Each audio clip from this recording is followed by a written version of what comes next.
Right now I'ma pipe down and just write down what I think is true. Cause lying ass niggas think they the king of this fucking zoo. One code, one thing, one rule, man, that shit don't change. It's serve. Real niggas do real fucking things. Real niggas do.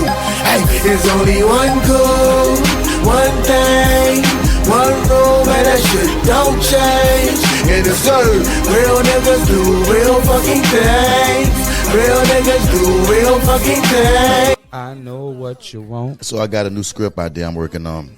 Got what you want. Ooh. And I think I might cut this from the beginning of this episode, but you know, I'm gonna just use this to get talking, and then we're gonna start the show. As soon as I say what it is, I feel like it's like, duh, why the fuck wouldn't you? New Orleans Escapees and NOLA 10. Oh. Two easy boys. Two easy boys. I feel like that shit is prime for a dark comedy, though, bro. That would be fucking hilarious. Like, can we set it back in like the 1930s? No, nigga. Legitimately, what just happened? I want to make. I started writing a script about them niggas escaping, and because it was a funny thing to me. Because at first I wasn't understanding why they was trying to make this connection. It was like Annabelle doll, the plantation burning, and the NOLA. I call them the NOLA 10, but the niggas escaping, the NOLA 10 escaping, and I'm running with somebody. No, I'm on my live. I'm on TikTok live, and like people kept bringing it up. So I'm starting to read the conversation. I'm starting to read the articles. So of course, fuck, you might as well start the show. Welcome to the FlyWithBats podcast episode. I'm not too sure, but we'll fill it in later. This is that actor guy, Mr. Bats, in the building. As always, if you want to find me, you got to spell it Mr. out, or you're gonna find another cat. And yeah, man, we in this bitch. We in this thing. We gonna get it going. You hear me? Yeah. What up? What it do? It's your boy D Mizzle, and you can follow me on Instagram at Look It's Devin. That's DEVIN, not ON. It's not Devon. Okay, to Look It's Devin. And yeah, as always, I'm present and accounted for. Buenos dias, everybody. This is Lawrence J. Weber Jr. What the hell? What the hell? I know my own name. I'm Lawrence J. Weber Jr., your arrogant observer. You can find me on TikTok, Instagram, and whatever. X. I'm not calling that shit X. I'm sorry. I'm calling it Twitter. I am Soulboy584.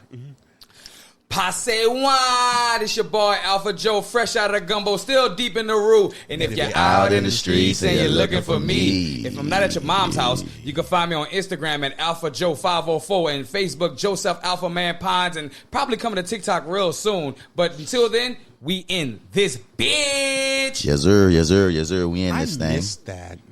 It be like that. You feel me? It made me feel like all warm and fuzzy inside, and I don't know why. It's probably why you feel nice and warm in my motherfucking chair. That's probably why. You feel me? That's just comforting that ass. That's probably why. I ain't the warm got all room and everything. Fuzzy. Keep on looking forward, motherfucker.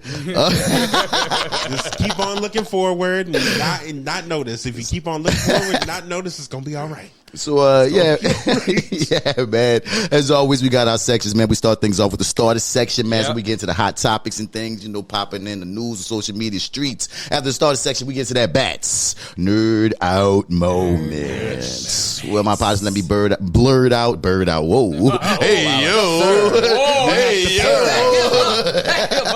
Slow down. You have to pay extra for that. All right, now with my cock-a-doodle-doo. But you yeah, gotta pay at least $10 for that. Hey man, you know, at the very least.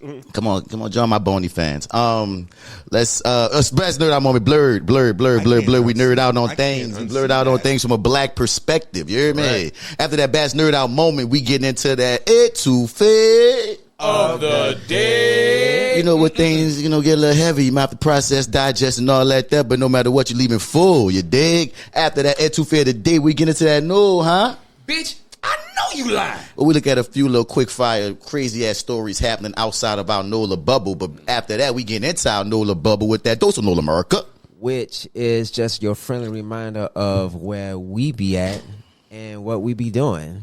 Ouch. Yeah, that's what we be dealing with, you dig? And then, you know, we ended off with some Joe Sports. Fuck yeah. It gets longer and longer. Got to, man. Shit, I'm tapping in my inner creed. Yeah, man. It's when, Joe does sports. I do sports. Yeah. Sports talk, and Bats might even come with some sports gossip. I love sports tea. You hear me? And then we holler at y'all in the next couple of couplers. So without any more duas, we don't have any more duas to give. We about to get into that starter section, man. Hit that there. Yeah. This is the reason I hate money. It give me as much as it takes from me. Work, where the fuck the cheese? Where the mozzarella at? Tell me what it be. Work, yeah, I'm a fiend. Sex, money, greed. Give me what I need. Work, where the fuck the cheese? Where the mozzarella at? Tell me what it be. Work, yeah, I'm a fiend. Sex, money, greed. Give me what I need. Okay. So as we were talking about at the start of this, man, everything that the NOLA 10ers I've been calling them. The NOLA 10 is You hear me? Been lighting the internet on fire, dog. People been having bingos as who's gonna get caught next and such. But like I was saying, dog, like I'm shit. I feel like it seems like a fucking movie to me. You know what I'm saying? Even all the intricacies of they got out because they was burrowing a hole behind the toilet. The maintenance man just got arrested, not fired, or fired too, but just got arrested because he the one who cut off the plumbing so they could get out. They get out that motherfucker, and they got these two women that just got arrested because they aided in transportation and feeding them. Two different women for two different women. Like yes, they were trying to help all the prisoners. They were trying to help they nigga. All right, like yeah. So then as we get into it, like and LDub, if you got any specifics, I know I rely on you with the actual factuals as who is who and shit. But I'm just saying in the general fashion of story, you dig? One of these niggas had escaped the prison twice before. Trippy. I thought it was 4. Another might have been 4. I don't know. Shit, I just know it's just trippy that if I'm writing this story as a character, it's trippy that we have one that's done this before. Yeah, in Prison Break, nigga got the tatted on his back. We got one that has just this weird ass history that I would definitely be incorporated into a movie script, which is like his grandma got killed by a dirty cop, so he's in jail because he killed the cop. Is that true? Well, I heard that was fake. So listen, there's a lot of rumors with that one specific guy in question. One thing is for true is that he killed 7 people. Oh, there's one thing that's true is almost all these motherfuckers are murderers. It'd be like they all got jackets like that. Like you hear me? My jacket consists of whether it's true or not, just again for the purposes of my story, I'm keeping that because that's some for story purposes. Yeah, that's an amazing story. You know what I'm saying? One of them gets caught by his grandma's house, and now the grandma is arrested. One got caught by the baby mama. I think that's one of the ones we were talking about earlier. One got caught under a car on Bourbon Street. Or in the French Quarter. Under a car? Under a car. One got caught laying up on a bus stop bench. Laid out. One got caught on IG Live. The fuck? Oh, Perk 200. I wasn't the only one that saw that. No, bro. I was like, why are you on social media? One got caught just kicking it in the hood. Two got caught like that. Really two got caught like separately in separate hoods in they gear looking like, but like old fresh. Like this gear, the type of gear we still wearing. Like 2000 fresh. Like it's like you tell it's crisp, but nigga ain't wearing that. It's like nigga put on some Jabos right now, but not no new kind. Nigga wearing Sean John. Nigga wearing Sean John. Yeah, that is timely joke. But yeah, bro, and like I'm just looking at all of these, like just the situations of it all, and everybody keep on talking about why didn't they leave? And I'm just like, man, I got a story for this. And then like I tie back to what I said in the beginning, the level of the Annabelle doll apparently has been on tour.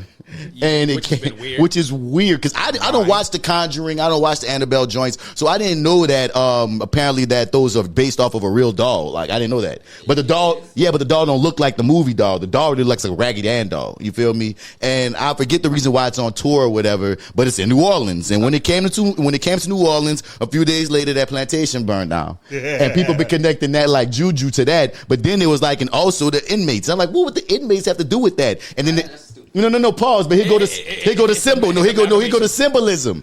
The plantation burned down, the niggas escaped. Symbolically.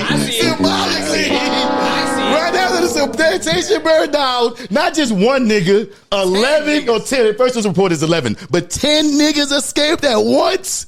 Symbolically, that's hilarious. Oh, Lord, that's hilarious. So I'm like, back to my original idea for when I'm writing for story purposes. That's prime shit, bro. Like, what? Very true. It does make for a very All of this put together just seems like a great story that I've already started, bro, because I want to jump on it. Like, I'm like, no, this is, and I know other people gonna write this. I'm gonna be surprised if Tubi has it by the end of the year, end of the month, not even end of the summer. You know what I'm saying? Like, because, come on. But I just got it on my mind. Like I said, at first I wasn't gonna put this on recording because fuck it now at this point. That's what's happening. And I'm doing that. The best thing about these escapees, I didn't call it too easy with one O. too easy. no, I'm gonna put. No, that's gonna be too hard. I said I'm gonna put asterisk too easy and spell two right because I do too easy with one O. People still gonna always add the other O just on happenstance. Yeah. But if I put an asterisk like as if it's correcting the T-O, it's T-O-O easy. Call it like that. Man, the best thing about I saw with that shit, bro, is them niggas left marks where it was like too when he said back to your joke, too easy. We innocent. We innocent. And one nigga said, I'm innocent, and nigga scratched his shot and said, we innocent. But number one, let me tell you something, bro. If you not trying to escape from Alcatraz type shit, if you ain't got a plan, if you ain't Shawshank Redemption in this shit, bro, of course they got caught. Where else they gonna go? Niggas be like, I would have did this, I would have did that. With what money? With what money? With what resources? And they didn't plan this escape. This escape kind of fell in their lap. My thing still is that is, even if it did fall in my lap, if I'm a nigga that got life or what have you, because all of them got heavy charges, I would think that you would be dreaming of the day if you were to ever escape, what you would do. So even though they might not be the brightest motherfuckers, I don't know, but like, it can't be. Of course, they can't be to a degree, but like, I would think that somebody would have. At least out of the 11, out of the 10, somebody would have some kind of plan as how they would get out. Because again, this is something I didn't even know, like how heavy our facial recognition is, especially in the French Quarter right now. Oh, like, boy, what? Yeah. That shit made me very scary how much the cameras count their face and then analyze. But I was like, I don't know if I trust this. They not playing with y'all. Oh, they scanning our faces every day, bro. Especially in the French Quarter, where just 5 months ago they had a whole terrorist attack. Of course, that's going to happen. It's different Yeah, out I ain't here. gonna lie, that's true with that terrorist attack. And I think But there's some fun in trying to even explain in the script why they stayed. Like, all the reasons might not, like, to us on the outside world, we're like, oh, they're fucking stupid. But what if each one had a specific reasoning as to what may have held them up? I mean, shit, I just them enjoyed charges alone make me want to escape. No, I mean as to why you're still in New Orleans. Oh. Because remember, everybody's saying, you're so dumb. Why you didn't get to Texas by now? Why you in Mexico right now? And I think I enjoy the challenge of giving at least a few of them reasons as to, why, aside from the fact of no resources. Because again, I think that's a heavy one. No, like, if you got facial recognition, if you on the run, like, you would think, oh, let me just get a $50 bus ticket. But as soon as you show up to the bus station, nigga, you got your face. They got your face. So it's a lot tougher than I think people are realizing. When I went to jail, bro, there was a cat while I was in the holding cell, and then this nigga talk about how he escaped because, like, they'll let the prisoners, if you do good in prison, they'll let you work outside the jail. Well, he was working outside the jail, and Mardi Gras was going on. And that nigga was like, the nigga said the sheriff was like, don't do it, man. Don't do it. And then he kept sweeping, and next thing he just took off. He was going the whole Mardi Gras. When he finally caught him, he was like, you enjoyed yourself? He was like, yeah, much needed. Couldn't miss this one. Hey. Talk about the reason. Get your wins where you get your wins. It's crawfish season, nigga. Why you think I escaped? So how many have been caught so far? Anybody know? I think it's only like 3 or 4 left. As of today, there have been 6 who have been caught. So I think there's about 4 left. 4 left. My money's on the boy Groves, the one that a lot of people money on, the one that grandma got killed by the cop. Allegedly. That's my money on. Allegedly. I'm not participating in this goofy ass bingo, but I find it hilarious. I find it funny, but I'm not participating. They've been saying all girls got to do is put on a wig and da-da-da-da-da. Yeah, I'm like, he oh got a my lot of things to God. get, like, listen, if y'all hearing this, if he got away, I might have something to do with it. This guy, is your family? Stupid again there. Listen, I just want a brother to see freedom. Why? You said he got 7 bodies.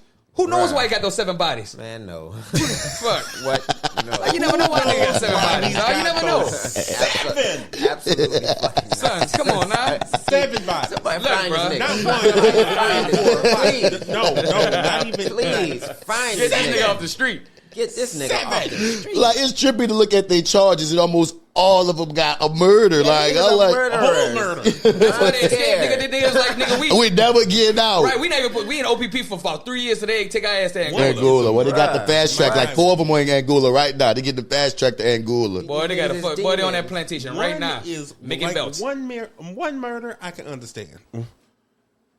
Multiple murders. 7. You're demons. Might get him. No. Is he a demon or is he just a product of the system?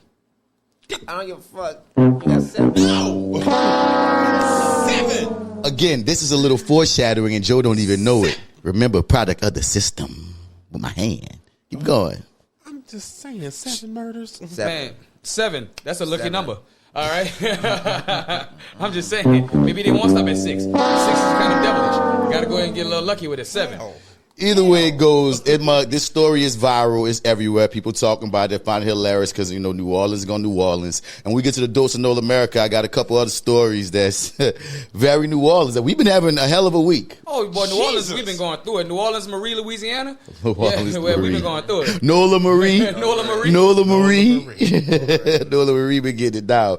Next up, for my personal preference and taste, we gonna get some hip hop shit, man. Shouts out to Joey Badass versus the world. The fucking whole world. West Coast, man. So right now, like 1 year later after the biggest beef ever between Kendrick Lamar and Drake, now we have Joey Badass versus the West Coast. This started off with, at the top of the year, Joey Badass sent out some subs at Kendrick some subs and some direct that Kendrick said he wanted battle. A lot of people don't realize this, but back in the day when Kendrick made that Control verse that shook up the whole rap world and the thing that started the beef between him and Drake, ironically, a lot of other rappers reacted to Kendrick in this verse. And one of them was Joey Badass, who felt the way because he wasn't mentioned amongst Kendrick's peers. So while Drake felt salty because he was being... Because Drake, he was, because he had songs with Kendrick, and around that time, like when Joey Badass came out, he was younger than them. You rapping with me, know me, you my peer, nigga? I'm saying Joey at that point, like 2014, early 2010s, that's when he kind of in his bag.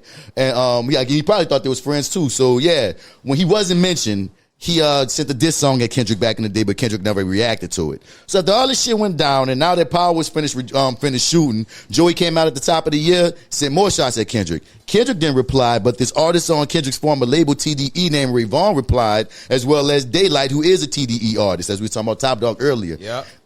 Joey never replied to either of those two guys sending him disses, and everything got quiet. Up until a couple weeks ago, where there was this Red Bull Cypher freestyle featuring Big Sean, Ab Solo of TDE, as well as Joey Badass. And this is where Joey Badass started licking them off at Daylight and Rayvon and telling Kendrick, I still want the smoke. Too much West Coast dick licking out here, man. That was the line that started the West Coast coming at Joey. Too much West Coast dick licking, which is a line from Jay-Z's with 22 Tools or some shit like that. It's an old Jay-Z line. Too much West Coast dick licking. So Joey, he was also from Brooklyn. You know what I'm saying? He started the East situation, but his thing is he want Kendrick. But all these other people from the West is like, well, we coming at you, Joey. You heard me? So I mean, listen, if they were peers at once, they ain't peers or they on the same level. Well, I ain't say peers, but they damn sure ain't the same level no more. If you coming for the top dog Kendrick, you if you ain't for the king, you best not miss. And that's the thing. A lot of people were saying that Joey Badass, bro, you haven't been relevant musically in years. So you can't just come to the top dude and think people gonna take you seriously. You haven't had no hits in years. You ain't dropped an album in years. People know you more for TV than being a rapper. I don't even know who the fuck y'all talking about. Joey Badass? Joey Badass. Exactly. But you know Kendrick though, huh? Yeah, I know who Kendrick Lamar is. So I know you don't watch Power, because right now his biggest thing is he's one of the lead roles on Raising Kanan, on Power Raising Kanan. He's an amazing actor. Tip my hat. And he's acted. He a dog though. I will give him that. He is a dog. He a fucking top tier spitter. He's a beast rapper. And at a point, he kind of only was dilly-daddling music, but was kind of focused more on acting. Because he's been in a bunch of indie films. He's been on other series. Like, he's a really good actor. You know what I'm saying? And again, you can't go up here wanting to challenge the top, because back when y'all was coming up, y'all was on a similar level. But now Kendrick is out of here. And again, you still that nigga as far as relevance, but musically, like you just said, you don't even know nothing about his music. And again, even when he came out, he wasn't like a commercial rapper like that. You know what I'm saying? Does he have an album that's about to come out right now? We don't know. I don't know. I think he needs to have, because I'm getting to the point of he called out Kendrick. These other niggas then came, and it's really just been him versus like buku other niggas. Like Rayvon is another up and coming TDE rapper. I mean, the up and coming TDE rapper. He been shooting shots, great songs. Daylight came with some great rebuttals. Daylight not even TDE, but he with the West. No, Daylight is now with TDE. Yeah, he's TDE officially. You know what's crazy? Because Daylight used to ghostwrite for Drake. Allegedly. This other guy that was on Kendrick, I don't fucking know. I know, but it's alleged that he did. I'm talking to the y'all know. Okay, so this other guy, AZ Chike, that was on Kendrick Lamar's recent album. He up and coming West Coast artist. He sent shots on behalf of Kendrick at Joey Badass. This guy named Reason, that was a former TDE affiliate. Since Joey Badass like used his name as a pun, he been shooting at Joey Badass. And a whole bunch of other motherfuckers with no names. It's just really been Joey versus the West. And Joey been handling fucking business. It's been crazy how this one dude, and on one song he has a freaking feature. He got Loaded Lux, who's another battle rapper. And that's the only reason because they've been jumping him. Everybody been like, New York, what you gonna do? Joey just out here dropping song after song after song. And the reason why it's been like a rap WrestleMania is, dog, they've been dropping songs every day.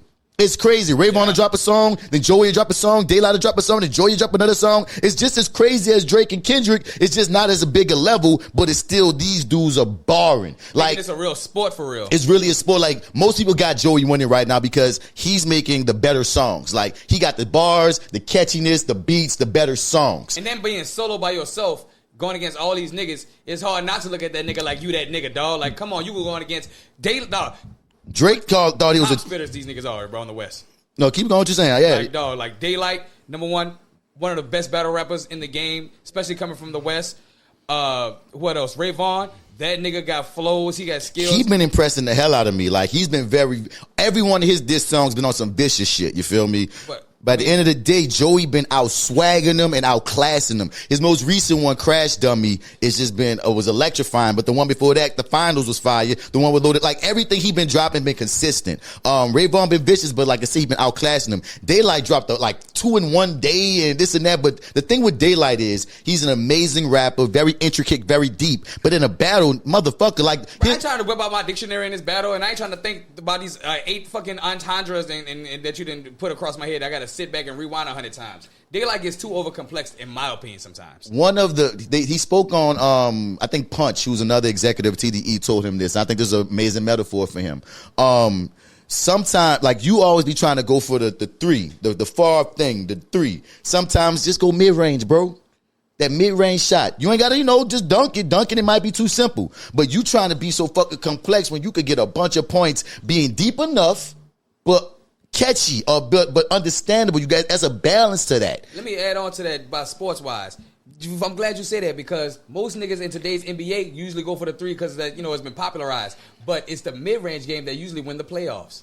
I mean, the mid-range gamers will usually get you some hits. You know what I'm saying? There's so many rappers that are great writers, that are intricate, that if you break down their beat, it'll be a double, their lines, their lyrics, it'll be a double, triple, quadruple entendre. But motherfucker, if I got to think that hard, I'm not as entertained. Like, you know what I mean? I got to think, like, in a battle, you got to hit me. As soon as I hear it, damn near, like, oh, shit. And it got to be bang, bang, bang. And Daylight has that, but sometimes, like you said, he struggles sometimes with being too deep, and that's what's costing him right now. Because again, lyrically, he might be the best lyricist in this situation, but Joey is the total package, and he's proven like, oh, you making me feel like you making me have to go through your underlings to get to you, Kendrick? Well, I'll do that shit, and he been handling that shit. So shouts out to Joey Badass, man. He impressed me. I ain't know it was like that. I knew he was a good rapper, but I ain't know he was like that, dog. Hey, he like that. Like that. But Devin, you play Mortal Kombat. Do you go get Shao Kahn first, or you got to climb that tower? You know what I'm saying? For real, you gotta climb it. Got to climb that tower, dog. Yeah. But he up there. He done knocked off a few niggas. He done knocked off. And right now, he about to get the Shang Tsung. He trying, dog. He trying, and I'm enjoying this battle. Me and Joe gonna be doing reactions on some of the songs coming up. Look for that shit. And it's gonna be some fun shit. And we're gonna leave that there. That was the starter section. You heard me? Let's get into bats. What's that? Yeah, I saw you brewing that shit over there. I'll have a little sip. I think I want a little zip too. I took a little sip too as well. It smells good. This is- I was like, man. Hey, y'all, this is Key. He's our Producer. technical producer. I call him a producer at this point. Key a producer, dog. And y'all don't know this, but while back behind the scenes, this motherfucker made this coffee like in the most Asian form I've ever seen him make it. I didn't even see No, him I making watched no him the whole coffee. time. I was looking at him. I was like, I what the didn't fuck is even know he doing? was making this shit. Bro, number one, he had a robe on. He whipped out that fucking cup and he let it sit and the heat just start coming up. And he poured that shit all delicately. He even has the cup on his back. Grassy, bro. Thank you. Key Shout go out to hard. Key. First of all, that is What is terrible. Props to Key. Second of all, it is not a robe; it's a yukata. So, Oh, I'm sorry. I'm so sorry. I didn't call it a robe. I disrespecting the together, culture. Shit, I Lawrence. definitely called it a You robe. definitely called it a robe. My bad to all my Asian friends. Hey, this is why Lawrence is here. Thank you, Lawrence. Arrogant observer. Oh, also, before we get into LDub, we bring Acting Wild Black back. yay! It's about to be a thing. But one thing is, Nice brew. we're gonna figure out a way to do it without having to depend on guests. We're gonna still have guests, but we're gonna still. And we're gonna have another host. I got another host in mind. It's gonna be fun. We're gonna get to that. Bats nerd out moment. Let's get the bats. Nerd out moment. Bats nerd out moment. Bats nerd out.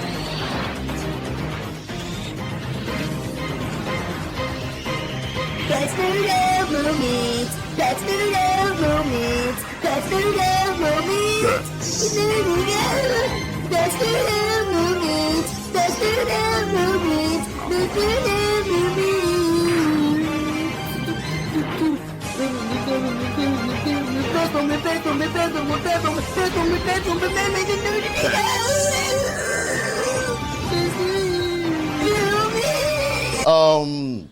Since we've been gone, sinners took over the world, yo. What's anybody 100 got? million worldwide. Bitch. Shouts out to Ryan Coogler. You heard me. I'm It's still in so the theaters.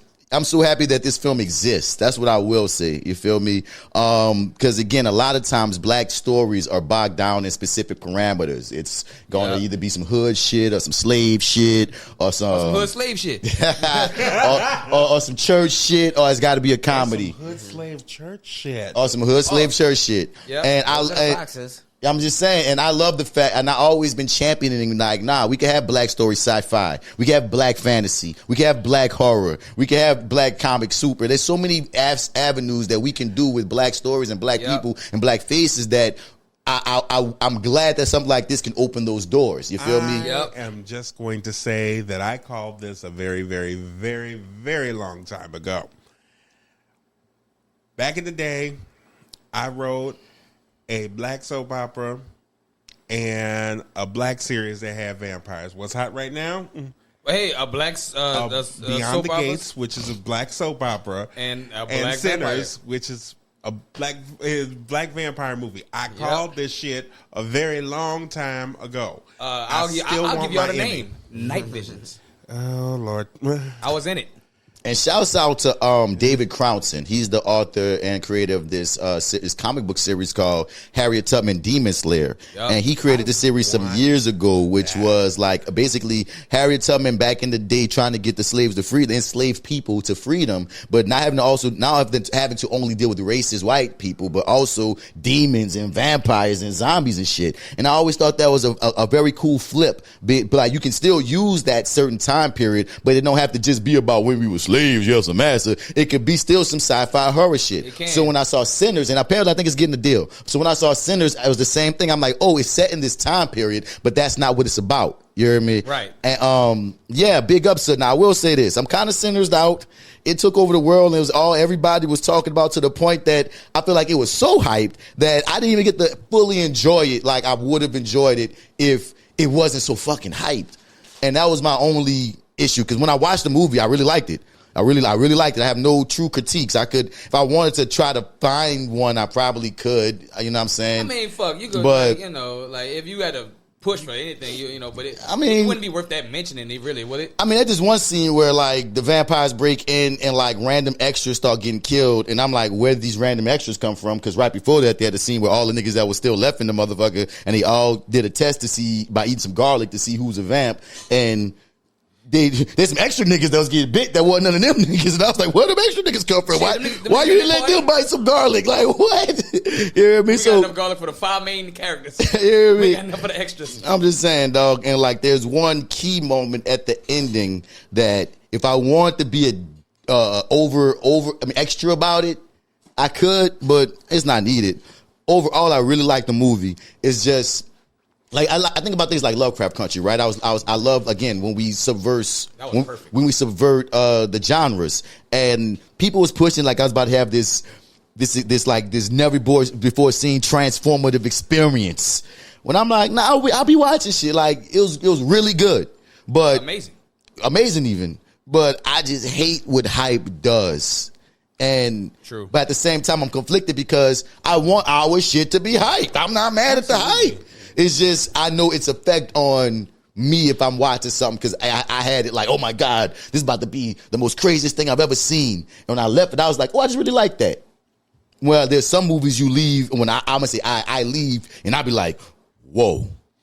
And that wasn't what I felt. And I felt kind of guilty for not feeling that, honestly. Honestly, bro, because the things that are mentioned in the movie, we already well versed and knowledge about. Like a lot of people, it was a shocker to them because they don't really have the knowledge about some of the things that was mentioned in the movie. We grew up in that kind of knowledge about like I guess also being in New Orleans, we grew up in the sense of knowing about a little bit of magic and a little bit of black spirituality. Like being in New Orleans, we grew up in that kind of thing. When you go in these other states, bro, in these other cities where they don't really have that much of culture, especially black culture because it's been gentrified or wiped out, they're not tapped into the roots. We are so New Orleans tapped into the roots. When we see some shit like that and being overhyped, it's hard not to be like, oh, that was great, and not feel like everyone else and be like, oh, this shit moved me because we live that shit. I don't think I agree.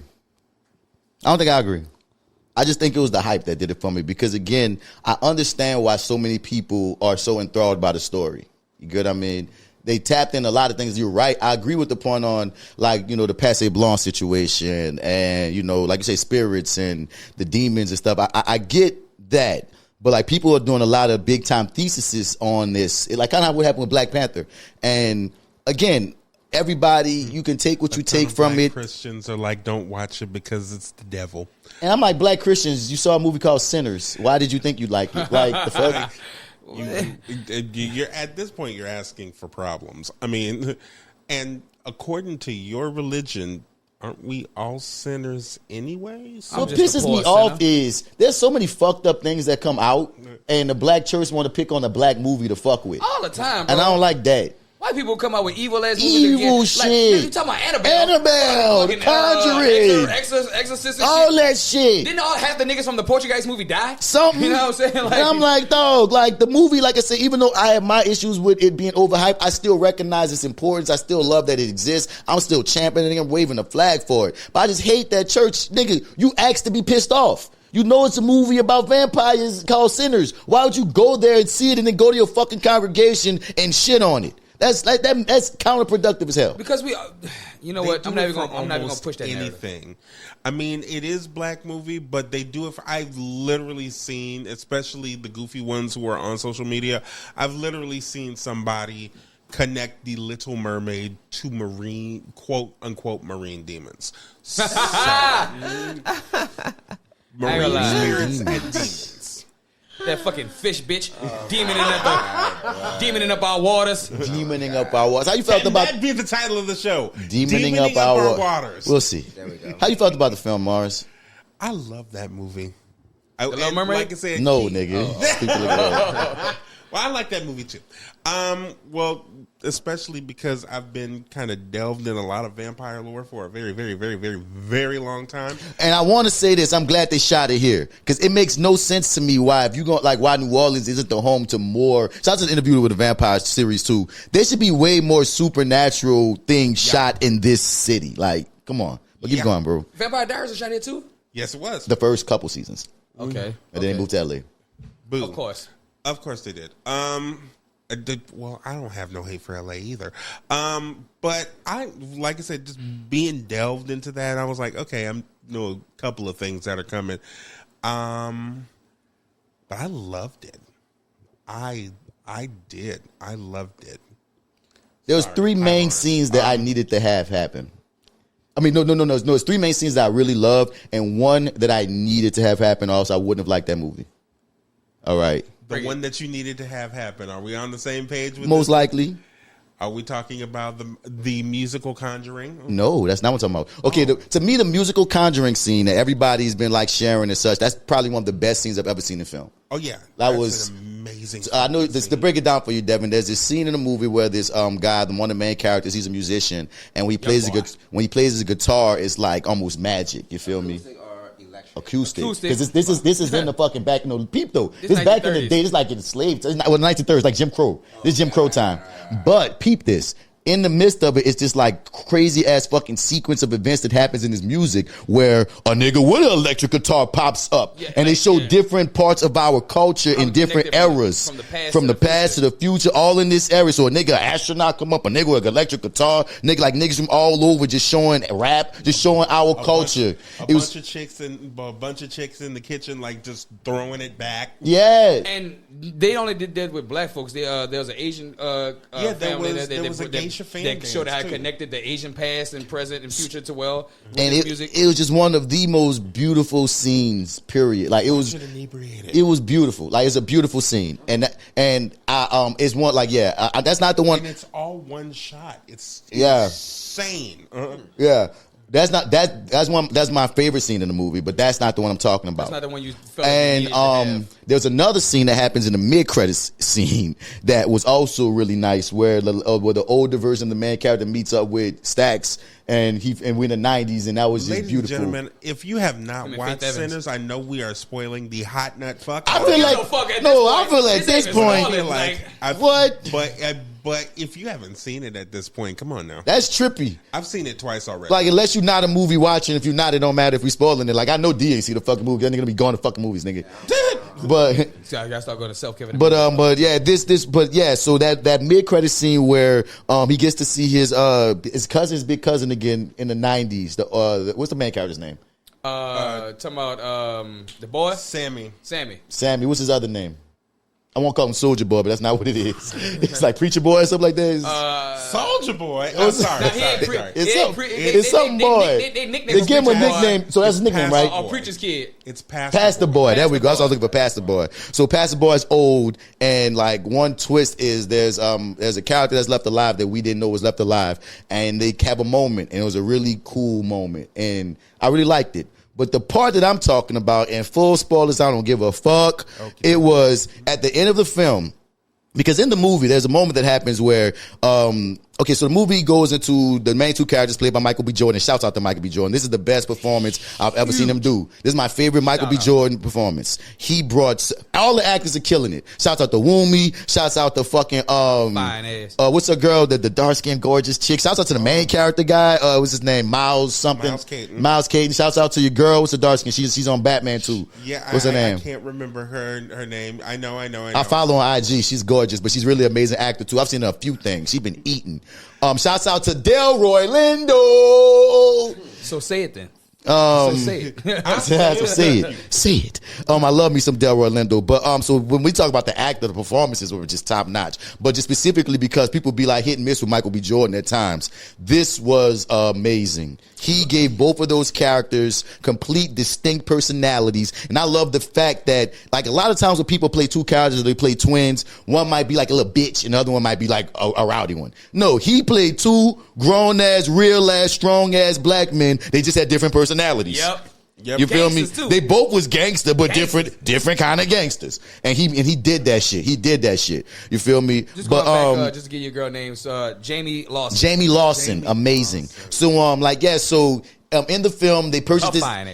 In the film, they purchased this juke joint from this racist dude that we like learned throughout the film as a KKK member that was only planning to let them have the juke joints for the night and then come back and murder all the black people, right? Yep. Save that. So while we in the juke joint that night, there's a point where they already had introduced the vampire guy, the vampire character. He the one who we first, what's his name? Remick. Okay, Remick, he when we first see him, he bites these two white people that become his little foot soldiers, and them two white people are KKK members, and that's how he finds out that the person who sold the juke joint to Michael B. Jordan's characters is it was gonna come back and kill him. That's how he found this out. This information comes out eventually in the movie, right? So when the vampires come, there's a moment where everybody in the juke joint leave. All the black people bounce. And when that happened, me as a black person watching this shit, I was like, damn, they all about to get eaten up by the vampires outside. So I'm already feeling like, damn, they about to get all the niggas outside. So when we get to the end of the movie, of course, when we got to defeat the vampire with daylight, I'm like, damn,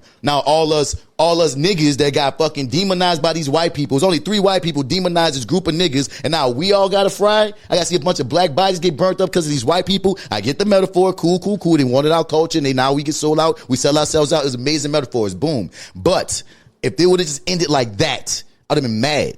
But what they gave us was one of the characters that Michael B. Jordan characters that was surviving was remembered after all his people died, basically. You heard me? He remembered like, oh yeah, you said them racist dudes that sold me this shit that set us all up was gonna come back. I got them. And he has this fucking Kill Bill ass moment, Django ass moment, Rambo ass moment where we get to just see him for 10 minutes kill racist motherfuckers. And that was cathartic, nigga. Oh, yeah. That was a necessary point of the film for me as a black person. Shout out to the grenade.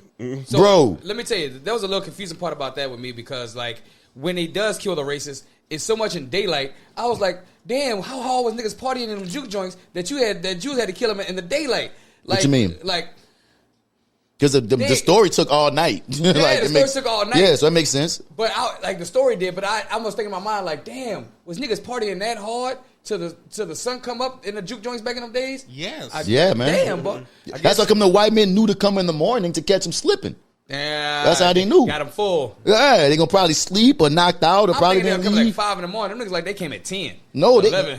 They didn't come that far off from when the sun came up, so it might have been closer to like 8 or 9. You know what I'm saying? I say 7 o'clock. Because like the sun comes up at like 5 or 6. 6 o'clock, depending. You know what I'm saying? And they was ready. But I needed that scene. That scene, I was like, because again, the beautiful musical scene, mwah, one of the best scenes in cinema. You feel me? That mid-credit scene, just for a black man moment. I just loved it. You feel me? Because again, even what it represented, your boy made him promise not to kill his cousin, and he just came to have a moment one more time to feel alive. And that just was beautiful to me in the mid-credits. So again, there's so many moments. That's what I was saying. Like, as a film watcher, as a writer, as an actor, as a film goer, I have nothing bad I'm going to ever say about this film. It's just certain things I wish wasn't overhyped, and certain things just stand out in a way that I was like, oh, yeah. Shit. Yeah, I love that. Thank you. Christine, you know, she a film buff and she in the industry. I was talking to her about it, and the one thing she had me joked out about is that the sex scene between the Michael B. Jordan and old girl, she was like, didn't a little girl just leave the store and y'all just started fucking? What if she comes back? Like you in the store. What little girl left the store? So in that scene when he meets her with her, there's a little girl buying something out of the store. About Smoke, not Smoke. Stack. No, I just said Michael B. Jordan and no girl. I didn't say. But Stack, wouldn't it Smoke have a sex scene? Yeah, he had sex with your girl. With his girl's old lady. Sex scenes. Yeah. Yeah, the sex scene in the store. Stack had the one with the white girl. Smoke smashed his old lady in the store. So that's what you talking about. You talking about Smoke. Yeah. Smoke Ben. With Wunmi. Yeah, huh. Okay. Busted her open. And shouts out to Wunmi. The accent was all right, but thank y'all for having that representation of a dark-skinned Creole, thick woman. I love that. But at first when I heard the accent, I was like, I see you, girl. They also in the Delta. I see you, girl. She captured like the Carib, like Marie Laveau-ish type of. Yeah, character. she went for it. She went for it, and it was cool. Okay. And big ups to her being a lead lady, because a lot of times they hate on her archetype. So just having her there, shouts out to that. Looking sexy, feeling sexy, and even been in the South, like even the character played by what's the white girl name? Haley Steinfeld. Haley Steinfeld. The whole her character being like, was she like Passe Blanc? You know what I mean? Yeah. And even introducing that element into that story. Oh, big ups to all my homies that was in this movie, man. Shouts out to Sam Malone. He played the dude that got shot in the ass. No, he played the dude friend who got shot in the ass. He didn't get shot in the ass. No, Sam. I auditioned for that role. Oh, Sam got shot in the ass. He said that you didn't have to shoot me in my ass. Exactly. Yeah. It's just how I remember how I auditioned for that when I was like, my nigga got it. That's one thing about local actors. If we see our partners got a role, it's what's up, because it's so often that they'll sell a role out to some Cali niggas if they ain't got niggas local that could do it. That's when I saw a lot of my people in it, I was like, shouts out. So shouts out to Sam Malone. Shouts out to my dude, what's his name? Jaquan Henderson. He the one who he was his partner, Lil Man, that got shot in the leg. Shouts out to Justin Davis. He the one that he got his ass whooped. Justin got his ass whooped. He was like, damn. I was like, oh, he's there stomping him out. 5 minutes later, they still was stomping him out. Shouts out to Nicole Collins' daughter. What's her name? Aiden Ankelard. She played the little girl that had to wash the car for Smoke. Yeah, I saw that. That was pretty cool. Yeah, that was real cool. Especially imagine you was something like, she probably like 12, nigga, and you in one of the biggest movies of all time, bro. That had to be amazing. Yeah. Well, big thing about Sam Malone, who I want to give a shout out, is because the movie is set in Mississippi in the Delta, and Sam is from a small town in Mississippi called Natchez. So like he had a chance to like, which if anybody know about Natchez and the history of Natchez Under the Hill, that's Natchez a huge Under the thing to Hill. like for Sam, I would say, and that was a big thing for Natchez, Mississippi, to see somebody to represent that, because Natchez in itself doesn't get enough props for the history it has, especially with Natchez Under the Hill and being close to the Delta. That's what's up. I was over here trying to think if I knew anybody else to shout out that I wanted. Justin Davis, Sam Malone, Jaquan Henderson, Aiden Aguilar. I'm trying to think, is there anybody else from the city that I saw? I think Nicoy was in there too. Yeah, I saw his credit there because Nicoy got a credit, and the one time I think I saw him, I think he had makeup on because it was in passing. Did you see him? Because I saw Nicoy had a credit and Dominique McClellan had a credit. Now, Dominique McClellan, he was one of them dudes. Remember when Delroy Lindo shouted out the prisoners that was working on the side of the road? Yeah. Dominique was one of them. But we never got a close-up to see it of them specifically. I can see that nigga. But they still gave him the credit. They gave everybody the credit in the cast, so he still got that credit. Yeah, so shouts out to Dominique McClellan, but he didn't have a speaking role. And I saw Nicoy Banks. That's the homie. Shouts out to Nicoy. But I only think I saw him in one scene in passing, but I don't know if he said anything. Neither do I. Feel me? But what you say was real about the homie Sam. And Sam is such a humble dude, such an amazing actor. I remember there's this movie, I could kind of speak on it now, called Nickel Boys. And I don't know if I told the story of how I got screwed out of my role on Nickel Boys. I'll tell that story another time. But I remember when I got screwed out of my role on Nickel Boys, they cast Sam Malone to take my spot. And Sam hit me up when he found out. He's like, bro, you supposed to be here? I think I got your role. What happened? And I told him what happened. I missed my flight. A bunch of hijinks went down. And Sam's first mind was to try to give my role back to me. He was on some telling them like, nah, I won't do it. Give it to my boy Bats. Like, it's his role. He earned it. And boom, boom, boom, boom, boom. And they say, of course, shit don't work like that. But the fact that he would even try. You know what I'm saying? Doing that kind of what could put him in a position like to stand up. Real solid brother, bro. Super solid. So I'm always big up my dog, Sam Malone, dog. Beautiful guy. Shouts out to my next movie that just came out on All Black. It's called Darwin. Big ups to that joint. Catch that on All Black Network. You feel me? That was a fun joint. Hood movie turned horror. Anybody that's seen it, gonna get it. If you haven't seen it, go see it so you can get it. Talking about plot twist. You feel me? And I'm actually one of the leads in that joint. So go watch it. Give it some spins. It's a good. Okay, I first of all, let's talk about this. I am quite proud of you, sir, because everybody in that movie came to work. Mm-hmm. Everybody, particularly, oh God, what's that young lady's name? Danielle, the main character. Yeah, Danielle. The protagonist. Because she gave it her freaking all. Danielle ate, and she's known for being on that Tyler Perry show. What's it called, Satima? Yep. Yeah, she one of the characters. She one of the main characters on there. But keep going. I do have a couple of issues. Give them to me. Like I said, you're not looking right. What's that? It is on All Black. Remember that. We not gonna be hating on. What I'm saying is just know that, before you think about Shouts out to Danielle LaRoche, that's her name. Shouts out to my homie Keron Harris. I loved him. Shouts out to my dude Lionel. And ain't Lionel from New Orleans? Lionel's from New Orleans. Went to St. Aug. Big up to Lionel. What's my dude last name? I'm not saying. I gotta give everybody full props. Shouts out to. Keep going. What you're saying? I'm gonna get to what that. I'm saying is just know the budget. All right. I get that. I get that. I just think the antagonist should have Matt Kimback was the antagonist, and Lionel Johnson. All right, keep it going. I just wish he would have showed up earlier in the movie, and because like I said, when we got him, it was like maybe half an hour before the movie was supposed to be done. I mean, that's the twist, apparently. But like I said, the character's name is in the. So I'm like, I feel like we should have seen him earlier. That's a good point. Also, as Gumbo Monsters makeup nigga, while I may be able to see some things that y'all are not able to see, I could very clearly see that blood was CGI. Oh yeah. Number one, we said that while watching the movie at DC's house. Nigga said nigga should have got Lawrence to do the special effects and shit. I mean, but like logistics. I understand y'all are probably working on a limited schedule. And I think we made that joint like 2 weeks. And that shit faster than Tyler Perry. No, not faster than Tyler Perry. He just made a movie in 4 days. No one's breaking Tyler. No one's beating Tyler Perry.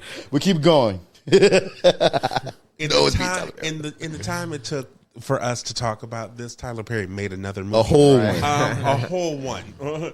It'll be coming out at the end of May. Anyway, I was able to see it, but again, I understand budget and schedule, and that shit makes a mess, and it takes time not only to put on, but it takes more time to clean up. So it's not something that bothered me too hard.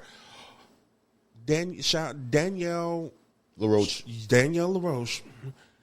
She from Baton Rouge, by the way. I'm about to say, with a last name like that, yeah, you she sound from like Baton LaRoche. Rouge. I was like, hold My on. dude Lionel's from New Orleans. I was she from from New Shreveport? Orleans. Both of the directors and the writers of the joint was from New Orleans. That was one of the things that was really cool when I first met them. Like, they was like, we from New Orleans. Like, well, and we just had a whole New Orleans moment and connection, and it was beautiful when they just said, as soon as you opened your mouth, bro, we already cast you. Niggas on Because set we eating just crawfish felt and shit. we could have been.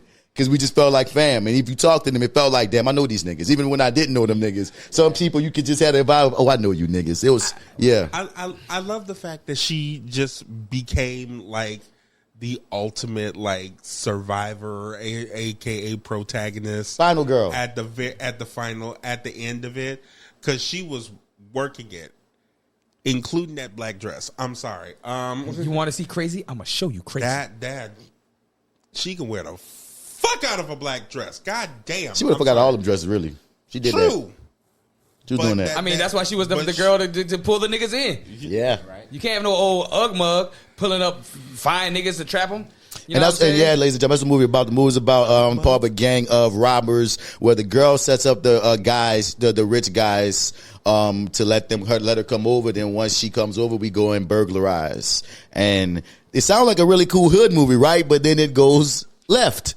Go ahead, bro. I hate the word. And personally, I'm a big fan of when it does go left because it gets fucking wild. Mm-hmm.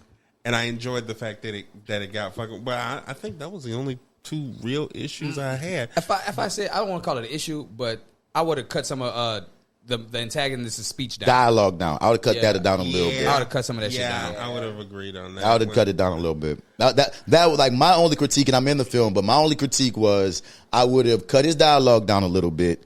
And there's this one murder weapon that I just don't believe that happened somewhere in the movie. That when it happens, I'll be like, y'all could have used a better murder weapon than that. But other than that, like, yeah. Oh, shout out to your boy, man. Now, what was it? Who made the scene pop? Chill. We're not going there. We're not going there. Like I said, was it the murder weapon that was used on you? Not on me. That dude. That Bornell got his ass right. Yeah. I'm not trying to spoil like what happens, but like, no, that was a righteous one. No, it's something that happens earlier in the movie that happens in a flashback, and I was like, yo, what? That's the murder weapon. All right, I'll go along with it. That was like my only like cringe moment of the whole movie for me personally. And yo, King Karan, bro, if you want to learn how to smoke a Joe, come holler at me, bro. I can oh, yeah, shout out to my dog, Kid Key-Rod, man. Like, everybody be messing with my dog about how he smoked the cigarette. Boy, you was smoking that bit like it was a gar. I was like, nigga, don't inhale tobacco like that, bro. Boy, you gonna fuck up your lungs like that? But nah, I'm glad you liked the movie, Lawrence. It was a fun joint. It was a very fun. And I thoroughly enjoyed it. Yeah, like I said, great.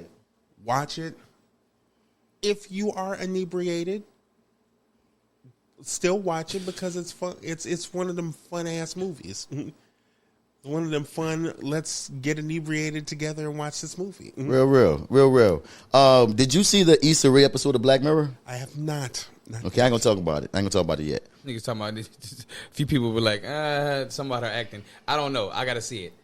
I don't want to talk about it, her acting, anything like that without seeing it. What was it, mid? She's miscast, and unfortunately, people who don't know what they're talking about will call that bad acting. But I don't think she was doing bad acting. Now, I will say this. Issa Rae has a certain range. You feel me? And that's a thing. But I don't like when I was watching her, I didn't think she was unbelievable. I don't think she was bad. I don't think she was I just think she was miscast. Like as I'm watching and I'm like, oh, this is not the role for you. Like for your skill set of what you do. You feel me?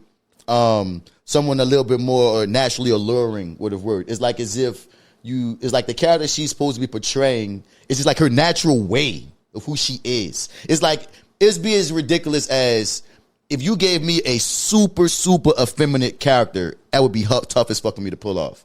Like I know what I can do and what I can't do. And I know I would not be able to do a super effeminate character justice the way I could do a different character like Supreme Justice. That was one of the ones where I'm like, I don't think that's one that's a real good fit for you. I think they just stunt cast you right fast. And she's a big name. She's a big name. Nice. And, you know, again, there's parts of the character that really work. But when we get into the nitty gritty of it, there's other actors that I would have seen in that role that would have just been a more natural fit. And unfortunately, they've been clowning her saying she can't act and shit because, again, she just miscast. I just feel like she was miscast. I think that's a good point to make. Being miscast doesn't mean you can't act. Don't mean you can't. It's just that some roles ain't meant for everybody. Right. Every role ain't meant for you. Every role ain't, and even if you could pull it off as best as you could or even be serviceable, you know which ones you're just like, that's not your vibe, like as easy as others. And because I think people get mixed up what acting is. You feel me?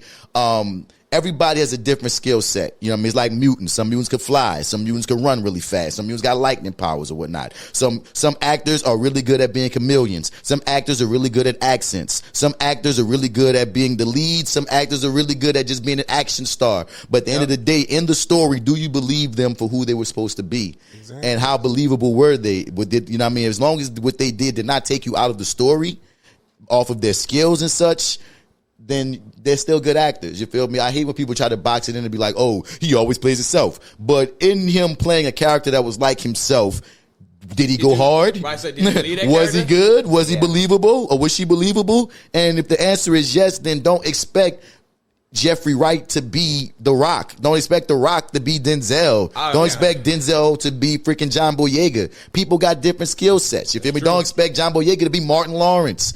Everybody got different skill sets and they be good at what they do. So I felt like she was getting picked on, honestly. True. Side note, it would be fucking hilarious if you attempted to play an effeminate character because you would break through with like super dude energy each and every time. Oh, you gonna win an award if you do it right. Well, you might get your fucking Emmy for that. Coming up next. Right. Hey, listen, I'm gonna just throw this out right now. The gay deceivers. Hey, yo, you dirty bitch! Like, no. You're gonna have to do that again. You have to do that again, Martin. You can't pull a gun. A little more femininity, Martin. A little more femininity. A little.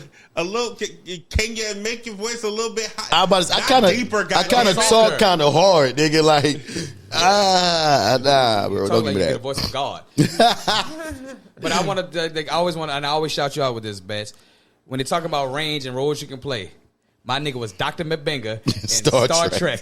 All right. And that role right there, I've never seen that nigga do any role like that. Mm-hmm. Number one, to do Star Trek, you have to have the certain cadence of Star Trek. It's like doing Shakespeare for outer space. All right. For outer space. You have to have a certain body language. Everything this man did, I've never seen, even his facial expressions. I was like, the nanobites are working. I was like, this nigga, boy, what? I believe this nigga on that Enterprise.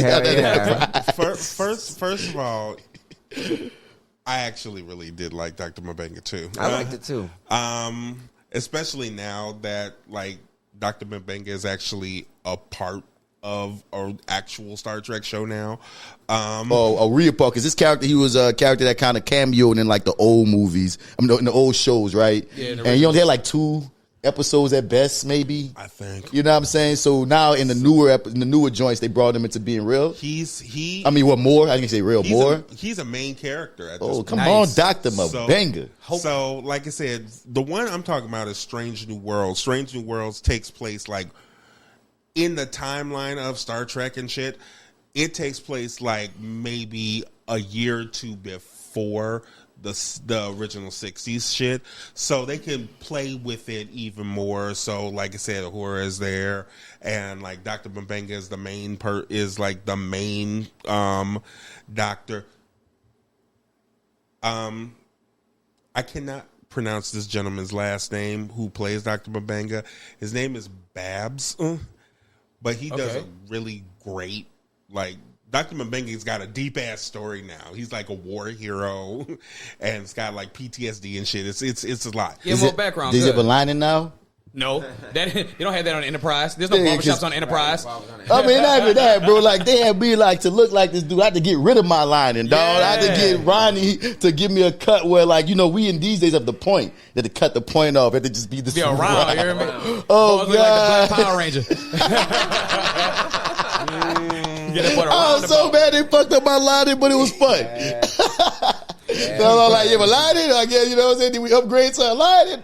I was looking otherworldly. Yeah, I mean, but that was a cool show. It's called Star Trek Continues. It was like the biggest YouTube Star Trek show for the time, because there was a moment in time where they had no Star Trek shows on TV. Like, the IP was not being used, so it left it kind of open to like a bunch of like different people with money fan favorite type fan versions of it. And the biggest one, they was pulling in like millions of viewers, was Star Trek Continues. But they had another one too that pulled in numbers too. But these were both YouTube joints, and it was getting money off this shit. I got paid pretty cool on it. So the fanfare and the hype from that one and another one made who owns the Star Trek IP? Paramount and CBS. Yeah, it made Paramount be like, oh, there's people who give a fuck about this IP still. Still want this There's shit? still interest, and they started making more Star Trek shows, and they even got a movie in the works. And it's just like, in a way, they need to give them YouTube niggas their props. Their move, the next movie, I think already came out. It was like one of those like direct to app shits. It's called Star Trek Section 31. But they like at that point they had a hand in like Revitalizing that, yeah. After that came Discovery, and then Strange New Worlds, and then Picard. They saw money. Oh yeah, Picard the movie. Paramount saw money. They brought Picard back. Yes. You feel me? Paramount saw money, and these YouTube joints were popping in that like this dead era of Star Trek. The no linings are lining. terrible. The lining is the no line is still back. They gotta keep it 100. Keep it real, dog. I'm sorry, dog. Aaron, look, we got dark skinned Mabinga like me, because the original Mabinga was a light skinned nigga. Then I played Mabinga, and now we got another dark skinned Mabinga. Light-skinned nigga, what is it, from South Africa? I don't care. I'm taking the points for that. We got dark skinned Mabingas in this If you got a bitch. McBanger, it should have automatically been dark skinned. Nah, this dude what? What's the original actor's name? Richard Lawson. No, that wasn't. That wasn't. It began with a B. I forget what it was. And shouts out to this man named Don. Booker Bradshaw. Booker Bradshaw. I know it was a BB. Booker Bradshaw. Booker Bradshaw played it in He was light-skinned? TOS. No. Right. Nah, Yeah. light skin. Bradshaw? And of course, in Strange New Worlds, he's played by I'm trying not to comment on it. Keep going. God help me with this. Babs Olusanmakun. Who's that? Oh, that's the new guy. That's the new Yeah. Mabinga. Guy. He is very, very Nigerian. Very See, Nigerian. I knew I had a feeling he was gonna be Nigerian with that name. Yes. Nigerian out of London. Yes, out of London. Yes. No, we no. must. Straight Nigerian. He's From Nigeria. We must get Yeah. on the Starship Enterprise, yes. The doctors will see to it. Hell. Yeah. How did you get a blood diamond on the Starship Enterprise? What planet? Is it? No. Where did you get this? Hey, Kirk, look at me. I'm the captain now. That's not the same. I am the captain. He wasn't Nigerian. No, he was like South Sudan. Huh? I'm sorry. Oh, God. But yeah, shouts out to Don, man. Straight up trippy enough, a couple months ago, this super fan of Star Trek Continues reached out to me on email and said they wanted me to sign a picture of myself because he's like a super fan. He's gotten other people from that show to sign it. He was like, I'll pay you for it and everything. I said, I'm not going to take your money, bro. Just send it to me. Just mail me the damn picture. I'll sign it and send it back to you. Well, I ain't never do that. And Don looking for me. I got 2 emails with Don like, sir, what's going on? Did it get lost in the mail? What's going on? See, if that man would have paid your ass, you'd have probably been more on board to do it. It's in the mail. And that man said he got money for you. Oh, man. Let me Playing with that man. I am, dog. Don, I got you. Here, let me look at my emails. You fuck around, you're going to need Dr. Babinga for Oh, real. man. Man, you stiff this man. Oh, man, I've been stiff with him, son. Let me, okay, this is the original one. I'm trying to find the one since he been looking for me. No, Martin while I can raggle up a photo. So he sent me a picture. Okay, so his first one was, Mr. Bradford, a bit confused. Was I supposed to send money? I can still do that if needed. Not a problem. Thanks. This ain't even the one I'm looking for. There was one before this. This nigga a real fan, bro. There was one before this. When he was like, did it get lost in the mail? Oh, here it is. I'm wondering if it got lost. So I tried sending another maybe? Thanks again so much. And he even sent a different picture of me. Yeah, bro. Like, hey, this man, like, why you playing with this man? Don, I got you. Sign this man. I got you this week, Don. I got you. After this, we drop I fucking got you, Don. I'm saying it right now so I can be held accountable. I'm sorry, Don. I'm so sorry, Don. He's much better at this. Because I felt so freaking like, damn, like humble. Like, damn, you want me to sign your joint? Like, I find it to be cool. That's why you ain't got to pay me for that. I just got to be more responsible and get that back to you. But you're right. If he would have been paying me, I probably would have been faster. That's neither here nor there. That's neither here nor there. Last up in Bats Nerd Out moment, I just want to shout out Apple TV. Apple TV is cooking right now. Oh my freaking God. So far, some of my favorite shows on Apple TV is one is called Your Friends and Neighbors. It's starring John Hamm. John Hamm is eating. If you don't know, that's Don Draper from Mad Men. He's playing the role of the super white privileged rich dude that loses everything, but he still has to maintain appearances. So he decides to start robbing his friends and neighbors unbeknownst to them. And since they're so rich, he decides to just take small things so that they wouldn't notice because they're rich and don't realize they got half the shit they got. A small thing like a watch that's worth $300K is some shit. And you see how he gets pulled into a kind of a life of crime, but it takes some twists and turns I wasn't ready for. Stop Breaking Bad. It's really it's interesting. Next up, Government Cheese. They'll start with David Oyelowo. Oh my God, I love this little comedy, bro. It's a magical, whimsical ass little comedy set in the late 1960s about this ex-con/con artist that he's in jail for being a con man, and while in jail he gets inspired to make this drill, this like special drill that's gonna make him like buku money. And again, this is in the late 60s, so his invention is ahead of his time. Yep. And he can't wait to get out of jail because he has a loving wife and his kids that love him he wants to get home to. Twist, when he gets home, nobody really fucking with him. So now he gotta try to win his wife back, who ain't really on his page. He gotta win his kid back. Well, one of his sons kind of fuck with him, but just watch where it goes. He also owes money to like the mob of their town. A lot of shit goes down. He's trying not to go back to that road because he legitimately found Jesus. He found God. So he's trying to be Yahweh. So he's trying to be a holier person now, but he still has his past ways trying to pull him back in. Shouts out to Bokeem Woodbine, who's also in that joint. Cool. And who plays his wife? I asked about this before when you gave me her name. She was Misty Knight in the Iron Fist and shit. I'll get it up in a second. Shit, I know her. I was on live talk about this. You gave me her name. I forget it again. But her name is Karen Pittman. That is not her name. Nope, wrong person. I know her name when I hear it. That's not her name. Fuck that all up. That's not her name. And shouts out to the young actors, especially the one little boy. I'm in love in his ascent. The little boy that was in the New Edition movie. He played, I want to say Ronnie. Not Ronnie. Who's the one that you like? Ralph Tresvant. He plays young Ralph, little Ralph, in the New Edition movie. And this little kid, I've been watching him grow. His career is going to be amazing. He was in the motorcycle movie. Something. I knew he was I knew he was Simba in Lion King on Broadway. And then he was in the New Edition movie. And then he's just been I've been watching this kid grow up. He had a Netflix show. He's been in a lot of indies. He's an amazing young actor. And I see big things for this kid. And I just can't think of his name for nothing. Is her name Simone Missick? Simone Missick. Yep, that's her. Simone Missick plays David Oyelowo's wife. She's eating. And I want to see the kid's name. Did you find the full cast? No, actually, I just looked up Misty Knight. But I could do that right now. Give me 20 seconds or less. I just want to know the kid. One of the kids is Evan Ellison. He plays the older kid. But the one I'm talking about is Jai Diallo.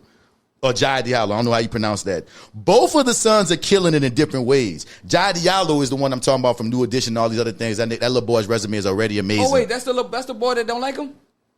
The one that don't like him is the one that played young Ralph on the New Edition. Damn, that boy looks so different in that role. I didn't even recognize him. Grew up. He definitely grew up because that was also he was fire as Ralph. Meek Mill movie. That's the motorcycle one. He's in Meek Mill movie. Yeah, that's him. That boy grew up and he's really good. The other boy's name is Evan Ellison. I already just said that, and he's really good too. I've never seen him in anything else. Of course, he's not new, Or he might be new. Who knows the way Hollywood's working these days? But great cast, funny TV, funny series, and it's black. And again, shouts out to the black joints getting some love. Big ups to the studio, Seth Rogen. He plays an exec, a film exec, and it's about him being a film exec. And it's a really funny comedy that gets into the film industry. And if you're in the film industry, it's highly recommended because it gets into the dilly dally of how movies get made, how just so much shit. Like I love the studio as an actor, especially. And agreed. Last up for me, because I think, Lawrence, you said you watching Dope Thief, which I hear is pretty good. Oh my God, it's good. And aside from Dope Thief, you can still go catch Severance, which is amazing ass fucking show. That's the next one I'm trying to get into. There's another one I'm not thinking about. I'm watching Your Friends and Neighbors, Government Cheese, Severance, The Studio. Dope Thief is one they brought up. People talk about Ted Lasso. All I'm saying is Apple TV. And shouts out to The Last Days of Tyler McGray, which is still there for you to see. Yeah. You hear me? Which is another hitter. It's another hitter. Like Apple TV got some hitters. They don't miss. They're not missing. Like some things I stumbled across. Like Your Friends and Neighbors, I just was like randomly, let me press play, see what this is on. And I've done that with a few things and have been thoroughly entertained ever since. So if you're not on your Apple TV wave, get on your Apple TV wave. You hear me? Listen, And if Apple you TV like make goofy films. They don't make movies. Facts. If you like goofy shit, there's also Central Park on there. So, and also they got the first on the call sheet. If you an actor or acting nerd, number one on the call sheet. That's what it's called. Number one on the call I've been sheet. meaning to watch that one. That's a little mini documentary where they get into being a black actor and a black actress and just delving into what that is. And we have our own journey as black actors. And they get into the complications of that. So yeah, big ups to Apple TV, man. And that was Bats Nerd Out Moment. Yes. So now we about to get to that etouffee Of the day. I can see their confusion. They broadcasting their cooking shows on how the Lakers losing while sipping their orange juice. Orange juice. They sipping their orange juice. Yeah. Oh But my Mike God. Brown got gunned down in the middle of his town. And Trayvon's killer still hanging around. But they sipping their orange juice. Orange juice. They sipping their orange juice. Let's get to the etouffee today. There's been this conversation that's been happening online because a lot of these big stories and regarding black men in media and black women in media. And I remember this one thing that was going viral on the Joe Budden podcast. I forget the host's name. He was coming at Mark Lamont, and he was feeling like Mark Lamont takes Is it quote. Ish? Because it's always. No, it's not Ish. It's not Ish this time. It was this other guy. And he's feeling like Mark Lamont, quote unquote, always takes the woman's side in situations. And he was saying he feels like black men are under attack and more black men need to speak out for black men. Who is saying that? I don't remember his name. Okay. Mark Lamont countered with, but he's like, have any of my assertions ever been wrong though? Right, you know what I'm saying? Right. Because it's one of those things of it sounded like you want me to just jeff for black men whenever, even if black men are not in the right. But that oftentimes is the culture of manhood. A lot of times, if you get into certain spaces with cats that's not that progressive, that's not that evolved, that's not that educated on things, quote unquote, a lot of barbershop talk, you will find yourself in situations where just on some man code shit, motherfuckers expect you to acquiesce to whatever the topic is that they all majority feel. Even if you, especially like we talk about Mark Lamont Hill, he's a fucking doctor on the Joe Budden podcast, and they got cats like Ish who try to call his gully on shit that he's fucking a scholar on. Right. Like one topic, Ish tried to bring up some shit to him. He like, bro, I wrote a book about that, so you cannot. I'm Mark Lamont, nigga. Right. You, nigga. Dr. Mark Lamont Hill. Doctor, dog. You on the Joe Budden podcast, and you're not even Joe Budden. All right? Like, and I'm Mark Lamont. So it's one of those things. Doctor. It's one of those things of like, that is a growing thing in our community where it's like if you get online at any time, it just seems like the black man this, the black woman that, or some version of pitting the genders against each other in many different ways. And as I'm looking at all these news stories that's coming out and that people are commenting on, it just made me think, okay, is the black man under attack or are we doing it to ourselves? Is the black woman under attack?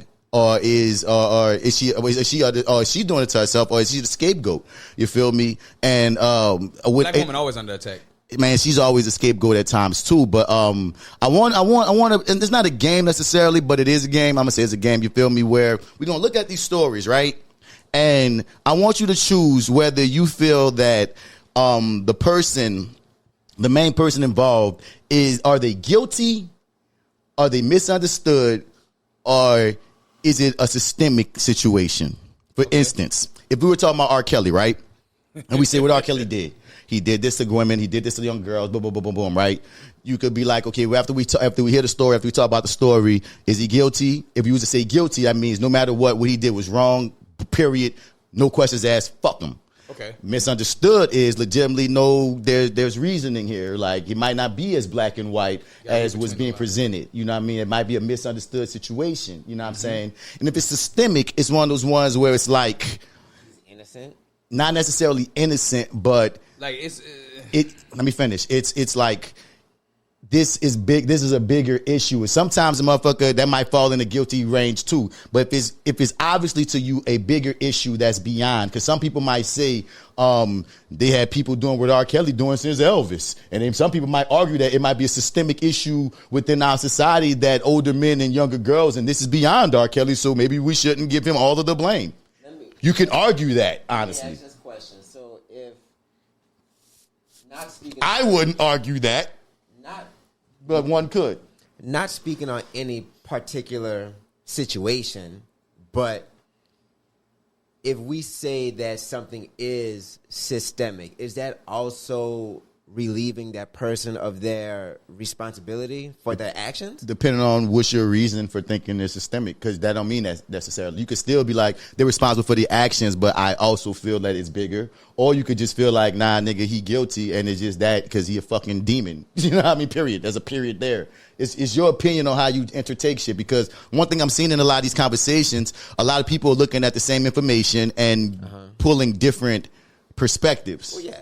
You know, and some people aren't even taking in all of the real information. They just come in with their projections. Yeah. And you never know. We 4 different black men. We're not necessarily always going to agree. You feel me? So with some of these situations, some things be black and white to me that I see, I go in the sphere and I'm going viral because it's not as black and white as I thought. Motherfuckers got ideas. Motherfuckers got opinions. Motherfuckers, you know, a motherfuckering. So we're going to go for the gusto up top.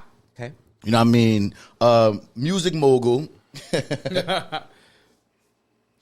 Music mogul is under fire. Sean Poofy Combs. Because currently, that nigga is guilty. I got the rope right here. I was born. You was on the same level. Guilty. So he's being accused of sex trafficking, racketeering, arson, kidnapping.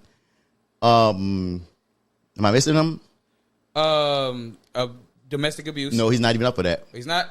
Because that's the caveat that people are using currently to defend him, because as we get into the nitty gritty of the story of everything, like, because again, when Cassie first said what had happened to her, people kind of didn't believe her.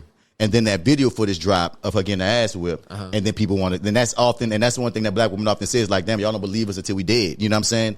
So, they settled on the domestic abuse shit. So technically, he's not on trial for domestic abuse. So a lot of people are like, well, we're seeing that he's an abuser, we're seeing that he's a manipulator, but how can you prove that this is trafficking? Because like as you watch the case, right? In some of Cassie's testimony, she's not only complicit in these freak offs has become a fucking real word. These freak offs, but Puffy had her freaking setting up certain ones. There's conversations where she seems, let's put that over, seems excited to do the FOs. You know what I'm saying? So some people are feeling like it's, well, they just freaky. They just doing some freaky shit. She decides she want to do that freaky shit, and now she's trying to flip it as if, she was she was being forced. While on the other end, the other side of it is, she was like, once they showed, because the purpose of the domestic of highlighting the domestic abuse is to show that there were consequences if she said no. Yeah, there's in no way that if there shouldn't be no consequences, should not exist. You know what I'm saying? And even in that video, that video footage we saw when she got her ass beat, it was after she left the freak off that she didn't want to do. And he came back, bust her ass, and dragged her back in there. Okay. So even if there were... that's what that video was about? That's what that video was. So even if there were times that she set ones up or anything, the fact that if she didn't do what he wanted, she would get her ass bust. Or like in the Kid Cudi, the reason why he's up for arson is because at one point they broke up for a period of time. She started dating Kid Cudi, and then Kid Cudi, Puffy makes a threat saying he's going to blow up Kid Cudi's car, and then Kid Cudi's car gets blown up. And then when Kid Cudi went to holler at him about they had a meeting, Diddy looked and said, "What car?" And that was the end of the meeting. After he said out his mouth to Cassie, "I'm gonna blow this nigga car up. Like, I want him to know." So that's the arson side of it, and Kid Cudi is about to freaking testify. People are getting hung up by the trafficking side of it because they don't understand that the trafficking is he's transporting prostitutes to over state lines to have sex at his freak offs with his girlfriend, who's having sex with him under duress of if she says no is a problem. So the prostitutes are already illegal. Transporting the prostitutes is already illegal because you know what I mean. You transport prostitutes that you're paying. Yeah, like and you buy their flight tickets and all that. Yeah, and Cassie is getting her ass beat if she don't take part. So so it depends on where you want to side. Some people are riding on, well, she seems like she was with it, but here go the other side, psychology. Diddy was 38 and she was 19, and he signed her to a 10-album deal when she was 19. The power dynamics in that situation are pretty fucking crazy. So he's not only her boss, but he trapped her in a deal so he can get as close as he could to her. And let's remember, she was 19. You know what I'm saying? So she got real feelings involved with this older man, and he said out his mouth, one of the freaking his old bodyguards said, "Oh yeah, she's young and she's moldable, and that's how I like it," type shit. So he was already on the grooming situation. So I feel like there's some grace that should be had for Cassie, that even if she seemed complicit, I mean, if a nigga's paying all your bills, a nigga basically saying you can't do nothing, if you stop fucking with me, he would blackmail her. I'm gonna drop all this footage on you. I'm gonna blow up your friend's car so you can't talk to them. I'm gonna do all these things. That might make a person in that situation at 19, 20, 21 be feeling like, yeah, I better just go along with the program. This nigga got. I mean, he was Diddy when powerful, he was, very powerful. So I'm gonna throw that at y'all. Like, again, the reason why the trafficking is because of prostitutes. The racketeering charge is because he couldn't have done this alone. So the fact that he had all these people helping this, that makes it a criminal organization to a degree because it's illegal to a degree. So that's why I try to hit him with racketeering. I think if it's like more than 3 people, that I got that shit off for Dope Thief. I think it's like if it's more than 3 people, then it's a criminal organization or something like that. It makes sense. But some people feel like, no, that's just people working for them. You know what I'm saying? Again, the fact that... Yeah, the people. I mean, like, it's wild to me that people are defending Diddy in the way that they are, and the caveat they keep using is Cassie just probably was hoeing out. He was paying all her bills. She was in on it, and she was grown, and that's just it. And it's not a domestic abuse case. So, where y'all stand with that? Guilty, misunderstood, or systemic? She's guilty. First of all, can somebody insert that clip of Ruckus yelling, "That nigga is guilty"? Guilty! That nigga is guilty! Sir, settle down. You have to go deliberate. I don't need to deliberate. Hang that nigga now. I got the rope right here. That nigga is guilty. I got the rope right here. First of all, can it be more than 2? More than 1? Or it has to be 1? I want you to choose one. Let's make it hard. First of all, that nigga is guilty. Fucking guilty. I'm sorry. I mean, even if you like, even if somehow in your mind, like you come up with some kind of crazy mathematics to say that Cassie is somehow responsible in some kind of way for her part in the shit. Like, even if you calculate that in your mind, there's still too much that's fucking happened outside of all of that. Yeah. Like, it's messy all over the place. And like, despite that, like, whether that happened or not. So I'm going to say this. You're just guilty, bro. Like, you just did too much. It's too much. It's not messy. It's not messy. It is exactly the way Diddy wanted it to be. Oh no, yeah. It's just a hot ass mess.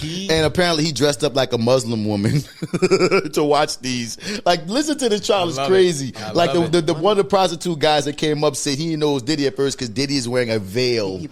He's covered in a veil while he's jerking off to these multiple men bang up Cassie.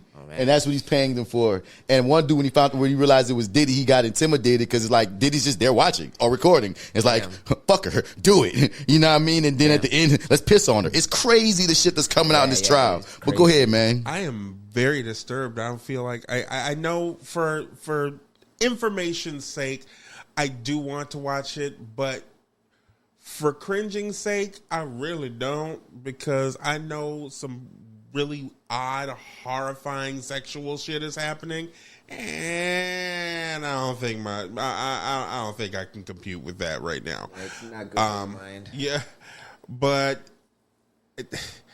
first of all, Cassie was playing Empire of the Home game, and because I mean, what do you expect a 19-year-old to do?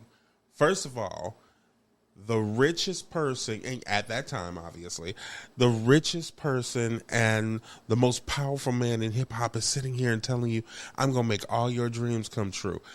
That's how so many artists have gotten screwed. And he was, and literally and figuratively, let's be real. So what else is a 19-year-old going to say other than, yes, you are promising me fame, quite literally fame, fortune, and a chance to do something that I'm talented at and get paid for it? Hell yeah, I'm going to do that. She said the freak offs eventually became her job. You know how shiesty it is to sign into a 10-album deal and she only dropped one album? Only dropped one. Because her job really became setting up and being a part of these freak offs. Like, he got you legally bind. And when they bring up that she was making the calls, yeah, but who's paying the hookers? Diddy. Like, it's not like it's out her pocket. Again, she's the one facilitating because he's making her.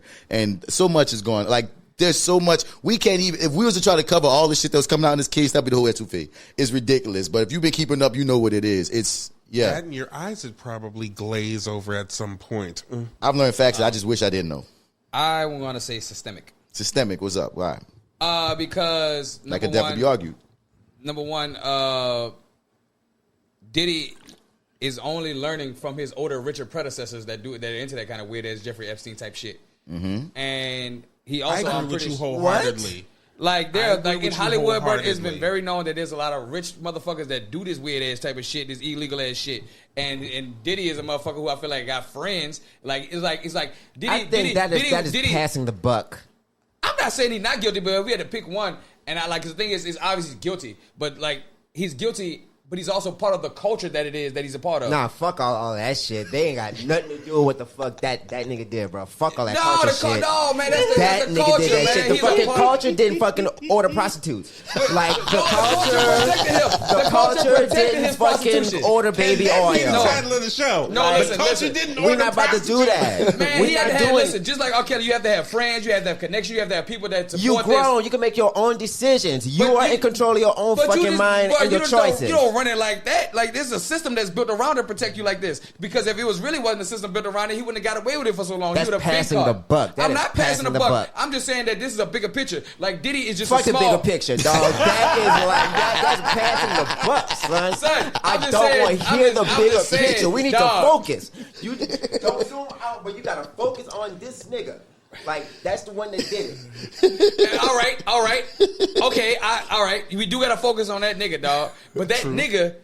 They got other niggas that's out there that's doing it with them. His own environment? Nah, fuck all that. All right, let me give No, he's not a product of his own environment, but he is a product of richness. All right, let me give you this, Joe. Let's play in this arena that you're in, right?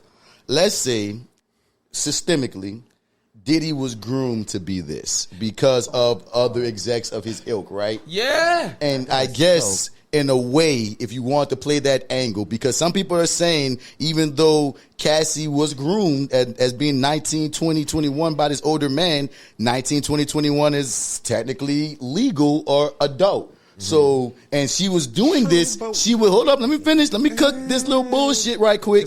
And apparently Diddy she was.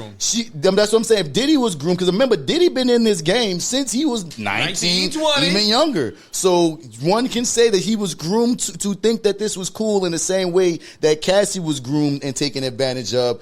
And we say we can't consider her grown at 19, 20 fully. There's a case that Joe is making about the system of it all, because he did have mentors that were also low-key accused of similar.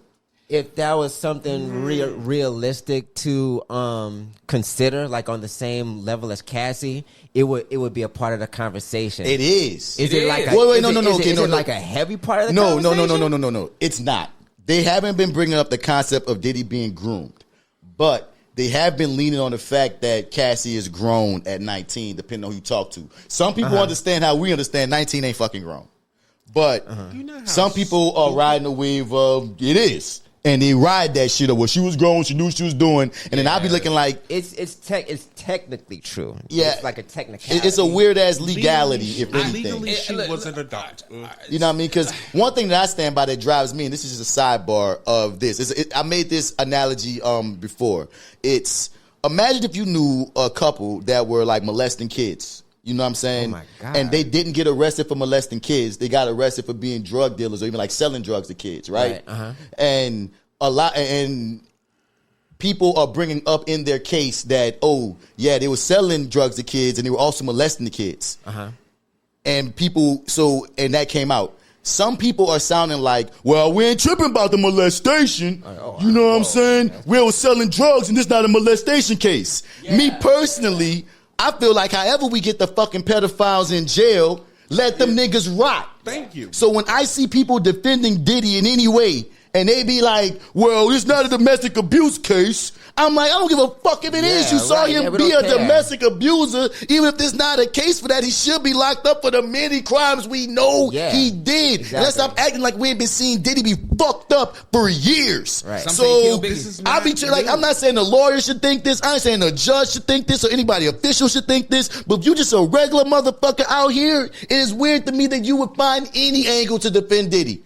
I don't see that whatsoever. Yeah. You know what I mean? That's just my case off dump with that. But as far as the game that we're playing, I agree with guilty, but he has merit with systemic. I just wouldn't lead with systemic. That's all. I can agree to that. Hey, the dealer wasn't born, he was made. Next up,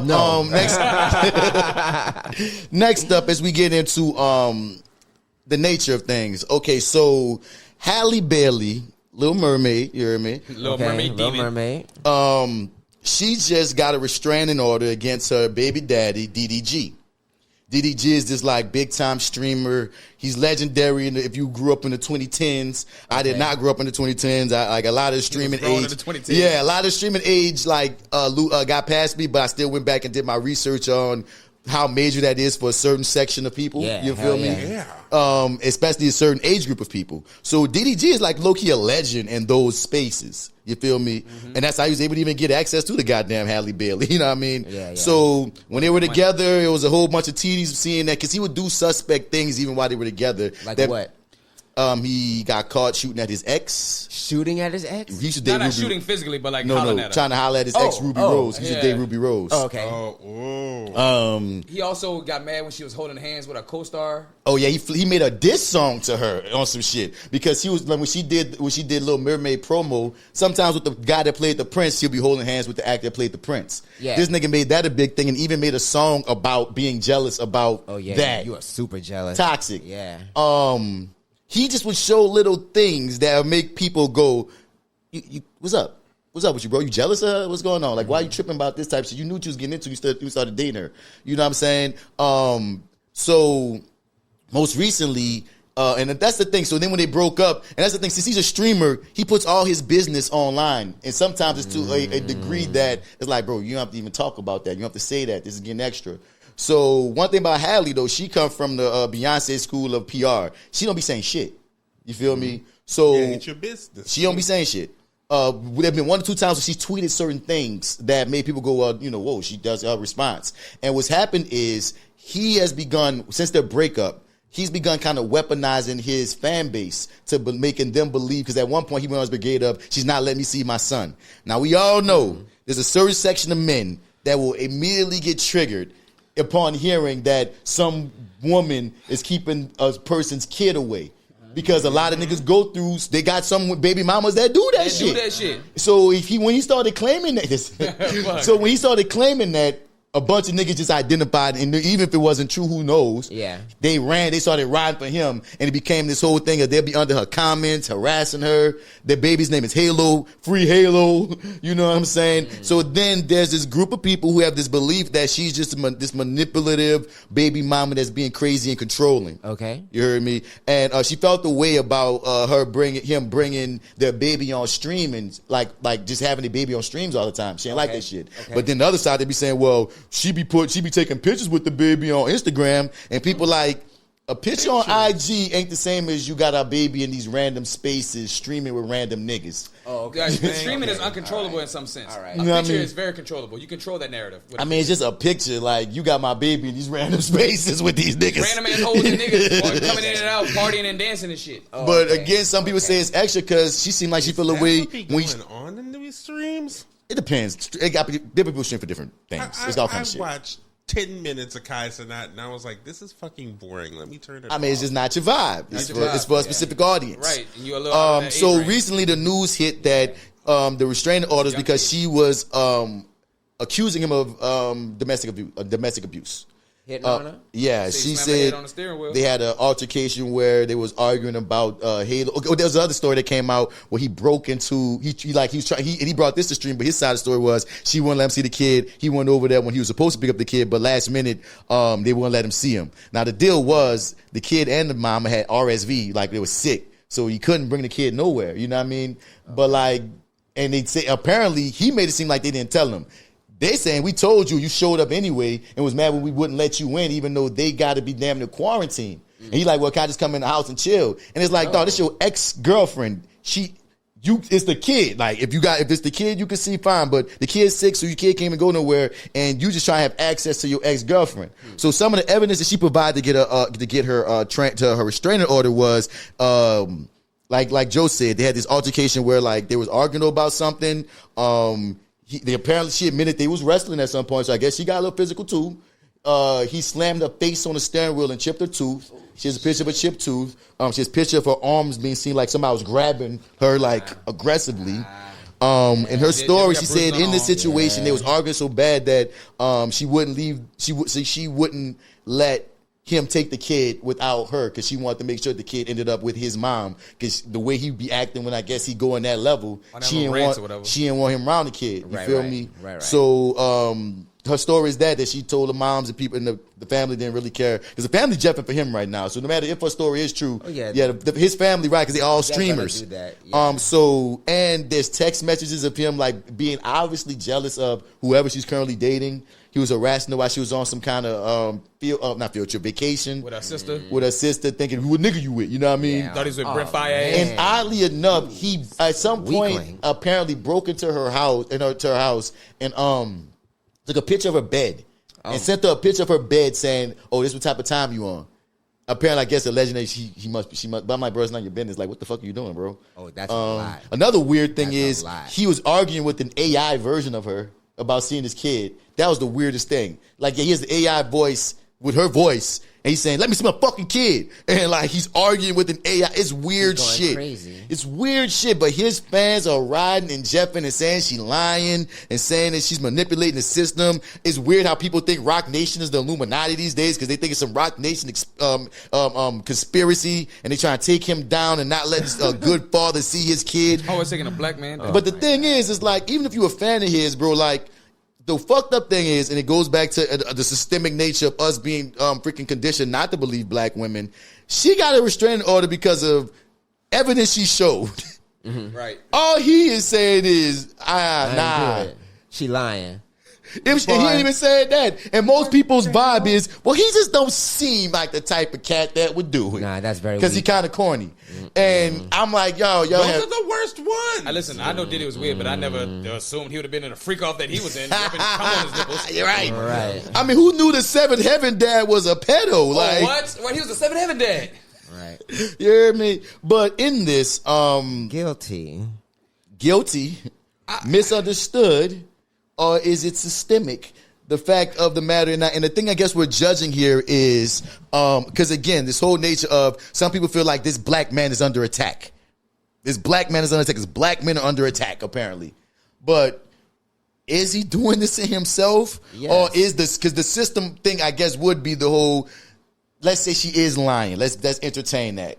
Systemically, they ride with the baby mama most times, right? True. Yeah. So The mother gets to say so. so in some nature of this, someone could argue if they want to go systemic that she may be weaponizing the system to her advantage because we're already built in to believe that the baby mama is right. I'm gonna throw that at y'all. So guilty, misunderstood, or systemic. Fucking. You want to go? Go ahead. No, you going. Go ahead. Go ahead, bro. I hate because I'm gonna say guilty, but it's for him. It's like, bro, he's a young parent and he's making everything he's making out of his mind. Cause, bro, like I'm not saying he's not right, bro, but like he's a young parent, bro. Like he's not an old nigga. He's not Diddy's age.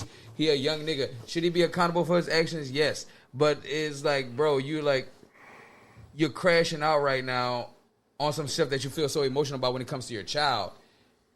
I get why you're emotional. How you handle your emotions is what I don't agree with. By the way, DDG is 27. All right, never mind. I thought nigga was younger. Never mind. Send him to jail. He said it like this was some 19-year-old. I thought nigga at least 21. I think he's 21. fucking God. Young parent. Nigga 27, bro. Nah, because Hallie like Pack 23, him up. 24. Bruh. Cause she young. That's what I'm thinking. Like She like young. 23, 24. Nah, pack him up, bro. I'm sorry. I'm sorry to waste your time. Cause she not, he said I'm sorry to waste your time. I mean, I felt like I was disagreeing off top anyway, cause whether he was young or old, Joe, he put his hands on her. No, he shouldn't do They that. got No, he shouldn't do that. He The shouldn't do fucking that. girl got a fucking chip too. No, that's all wrong. I How don't the agree with fuck none are of that. you gonna fucking blame the system? I'm not. No, I ain't blame the system. for I ain't a blame the chipped system. fucking Hold tooth? on. I ain't blame the system. I ain't say it was systemic. People saying it's doctored. What I'm saying is Doctor? that. What I'm saying No, is she that. needs a doctor. No, she needs a doctor. Bruh, what the fuck is actually happening?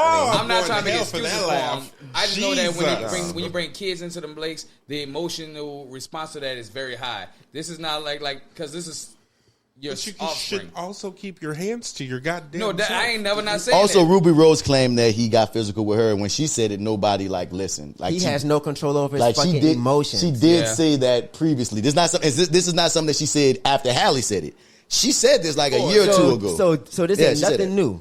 This ain't nothing new. It's like called a putting his pattern, hands kids. on women. It's called a pattern. I mean, he claims that she was hacked or something, What else and is he gonna claim? that's not what it was. That he didn't put his hands on Ruby or something. All that is, he don't want to take fucking responsibility for his actions, bro. Like, I don't listen to what nobody say. I look at what the fuck they be doing. Facts. That's what the truth is. Fuck everything a nigga be talking about. Like, talk is cheap. You know what I'm saying? Like, look at the shit that this nigga doing. It is not the actions of a fucking person that's affected by the system. Like, you're not a victim here. Oh, also something that he did was they was having an argument, and she has this apparently video footage on her Ring camera on her doorbell of crashing out. he grabbed her phone, drove off, and threw it out his car door, saying, get it, go fetch it, bitch." Yeah. She apparently has video footage of this. Allegedly, all is alleged. Alleged. D said, like he said, it's a pattern. Sorry for wasting y'all time again. Also, DDG never showed any scratches. That's one thing I'm very proud of Bow Wow, because when they domesticated against him, Bow Wow's like, "Do you see me? I'm beat the fuck up. Do you see her? She's fine. She hit me with a lamp, my nigga. Look at me." DDG ain't never said dog, because the thing is, you should put hands on anybody. But usually, if they both was getting on a rumble, one nigga will be like, "Hey, bro, she blacked my eye first before we got into it, some shit." He never said that. He never said any of that. He never tried to fit his case of nah, nigga, she swung and we got into it. She right. That is one instance. All of this, first of all, I do love the Gen Z term crash out. Crashing out. I'm just saying it is a very fitting thing. But the way he is not in control of any sort of fucking emotion, right? At all. Because who grabs somebody's phone? I mean, I know y'all rich and shit, but who grabs somebody's phone and throws it? That right. At some point, something has got to click in the back of your fucking mind to say, why the hell am I doing this? Right, you are acting out. You're completely acting out. Like, this is like it's like a version of a fucking tantrum. It's a grown tantrum. And I'm like, and that's another thing, 27 is too old for that shit. He be having tantrums on his stream.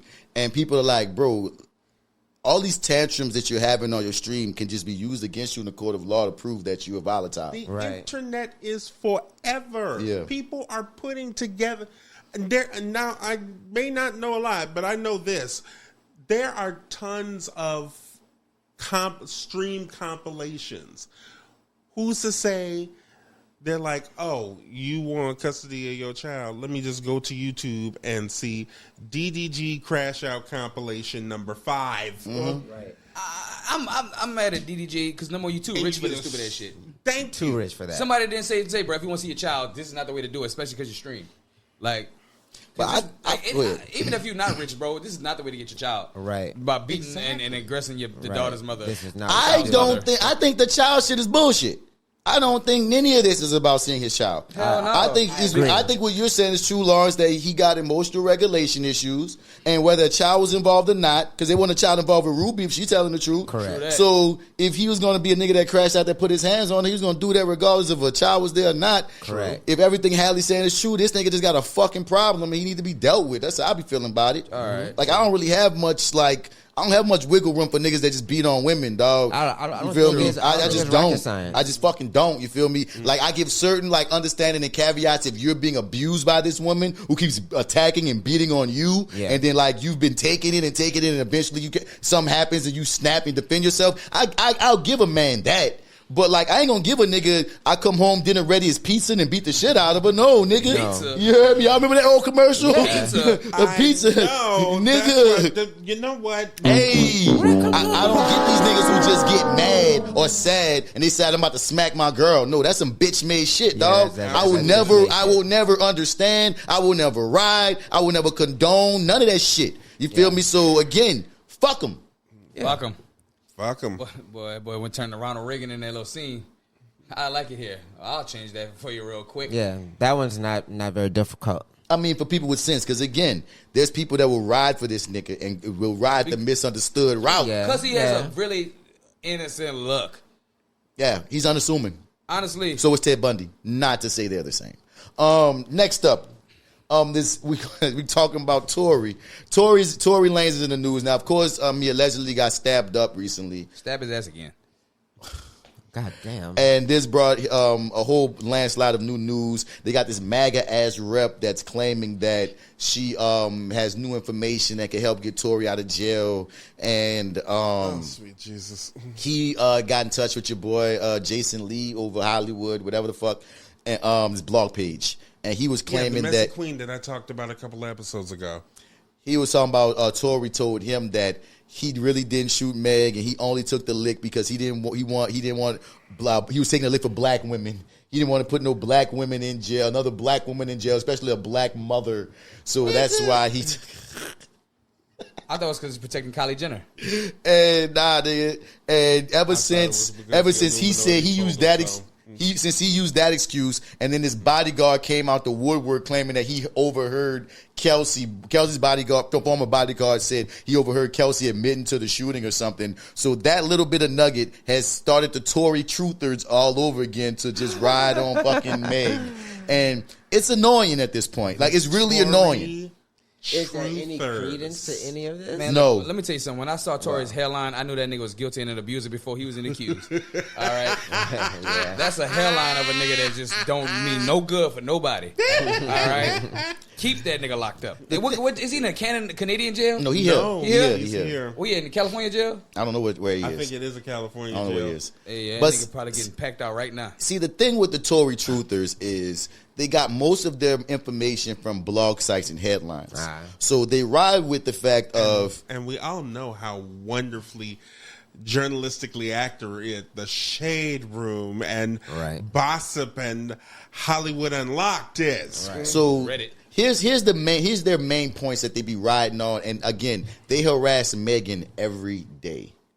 If you go to anything she ever posts, you'll see gangs of niggas saying, free Torey, fuck you, you should be in jail, you a liar, whoop-de-whoop. You know what's fucked up? Yeah. You the one got shot. Exactly. Thank you. You the one got shot. Exactly. Like, I can see if other people got shot with you. You Exactly. literally the only one that got shot. And it's like, it's your fault for all this for Torey. And I want to circle something right quick. This is the third black woman that's come up who has evidence of her wrongdoing and still has people doubting and riding against her. Cassie had evidence, that bitch lying, she a whore, she a slut. Hallie had evidence, manipulator, controlling ass, baby, crazy baby mama. Meg was not only has evidence, the court of law proved he was guilty. And they still saying, fuck you, free Torey, you a lying bitch. At this point, do any of you dudes actually like women? That's a side topic. But the Torey truthers feel like because Meg lied about us, about like there's two things that Meg lied about. She lied when it first went down. She told the cops that she stepped on glass, and she did that to protect Torey. And unfortunately, this opens up a whole side mission conversation that we're not going to delve into, but I just want to say it.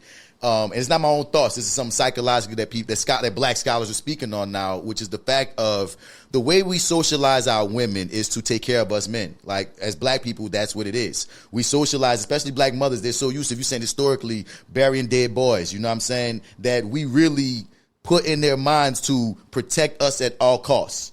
Ridiculous, legitimately. So even if it's to the black woman's detriment, even when it's not reciprocal. Even when it's not reciprocal, they will have black women that will hold fucked up black men down just for the nature of, I would rather hold you down and let the cops take you or let the cops fuck you up. It's like ingrained, and it's an ingrained thing that's working to the detriment of a lot of black women. So in this case, yes, she lied about stepping in glass, but she tried to cover for him. Then in the subsequent weeks, he kept antagonizing her. And that's where shit get fucked up that people keep forgetting. She first lied to cover for him. And he continued to antagonize her and on blog posts and memes, just kept fucking with her, bringing up the shoe, just being on some weird shit. And then eventually she said, well, I lied about this. But the fact that she lied at all, people were like, she's a liar. We can't believe her. I'm like, come on, guys. Nuance and context ain't a thing, you idiots. Not on social media. The second thing she lied about, she told Gayle King that she didn't fuck Torey. But when she had to come to the stand, you could lie to a fucking TV host asking you questions. Yeah. On the stand, she admitted, yeah, I did fuck him. So they feel like, well, you lied about fucking this nigga, and you lied about the glass thing, so we shouldn't believe you about him shooting you. And I'm like, but then how I got shot? That's not the same thing. Because again, if you just use common sense, just to me, if you just use general common sense, right? If she's lying to protect that nigga, that is not me just lying just to lie, nigga. I lied to try to cover the nigga that y'all trying to ride for. Try to smooth and this then shit out. after I tell you that this nigga shot me, you know how embarrassing it is to admit I was fucking that nigga, knowing that my partner was fucking him. I think a lot of people would have fucking lied in her situation if you accusing this nigga of shooting you to have to admit that you was smashing that nigga. Like, y'all acting like she just lying to lie. No, the two lies y'all holding on her, it's some real, like, you act like nobody ever lied before. I often stand by, if you lying for some real shit, I'm not gonna hate on you because we all human. If she just lying to lie, nigga, y'all mad because she lying about who she fucking, it's not our business who she fucking. Exactly. The hell? But the Torey truthers use that as, well, I don't believe nothing else she said. And that's the slippery slope that happens. Also, they use the fact that the blog post ran with the DNA on the gun being inconclusive as if that meant that his prints wasn't on there. No, multiple prints were on there, so we couldn't tell who it was mostly for. But you got to go read, which niggas don't do, to see what that is. You feel me? And all these things that rep that they were all in the back of a car. Everybody is gonna have that hand on that gun at some point. Maybe. And these are the things that the MAGA. I'm not necessarily gonna touch the guy. I see your face, D. But that this, I'm about to say, niggas just don't be just playing with guns in the car. Facts. MAGA rep. The MAGA rep. Keep away. Right. What? You can take the gun. Yeah. What? Hey. Yeah, I'm a felon with a gun. I ain't supposed to have this, y'all. Hey. So these are the things that MAGA rep that's stirring the pot are bringing up, and people aren't seeing the big picture. What she's really trying to do is get support from black men. You feel me? Because again, MAGA wish they had more of us, and that's the bigger picture for her. And she knows there's a lot of black men who can be radicalized because they have strong feelings about Torey being quote unquote innocent based upon their own fucking projections. You know what I'm saying? So that's the big play that niggas ain't seen. That's what she doing. Because the things that she bringing up, because she made this announcement. In 36 hours, I'm going to drop the new info that we got. Why 36 hours? Just drop what you got. Why drop it on the internet? In 36 hours. Why? And that's a weird number, right? Why drop it on the internet instead of taking it to the judge to look at it? And the information she hit the internet with, well, she lied about stepping in gas. We found that out on the what they call the cameras that the police have? Body cam. The body cam footage. Ma'am, we already knew she lied about stepping in the glass. That's a little goofy. The evidence that came back inconclusive, and they tampered with the evidence. Man, we already knew it came back inconclusive, and you cannot prove that the evidence was tampered with. Like she came back with a bunch of shit that was already in the sphere, but again, she's using the shit that the truthers believe and sensationalizing it, and then you pit that with the bodyguard that came out the woodwork saying what he heard about what Kelsey said, and Nas's whole regard of, even Drake is part of it. Drake is like, he was pushing the petition to get him out, even though the facts are this, bro. Coalition of Canadian. The facts are this, bro. You admitted that Kelsey didn't, there's only 3 people in the car. There's an Instagram post that exists that you posted. Kelsey didn't do it. She didn't shoot herself. So who else did it, Torey? 1. 2, you could have took the stand to defend yourself and tell your side of the story. Because if I'm right, bitch, I'm speaking my truth. You refuse to, because you know if you lie on that stand, it's perjury. Hit your ass with a double charge. If you really, really innocent, why didn't you say nothing? Because what you're saying don't make no motherfucking sense. You hear me? 3. The 3 charges he got hit with was shooting Megan in the foot, which the doctors have the evidence that they pulled bullet fragments out of her foot, not glass. Again, go read. Being a felon with a gun.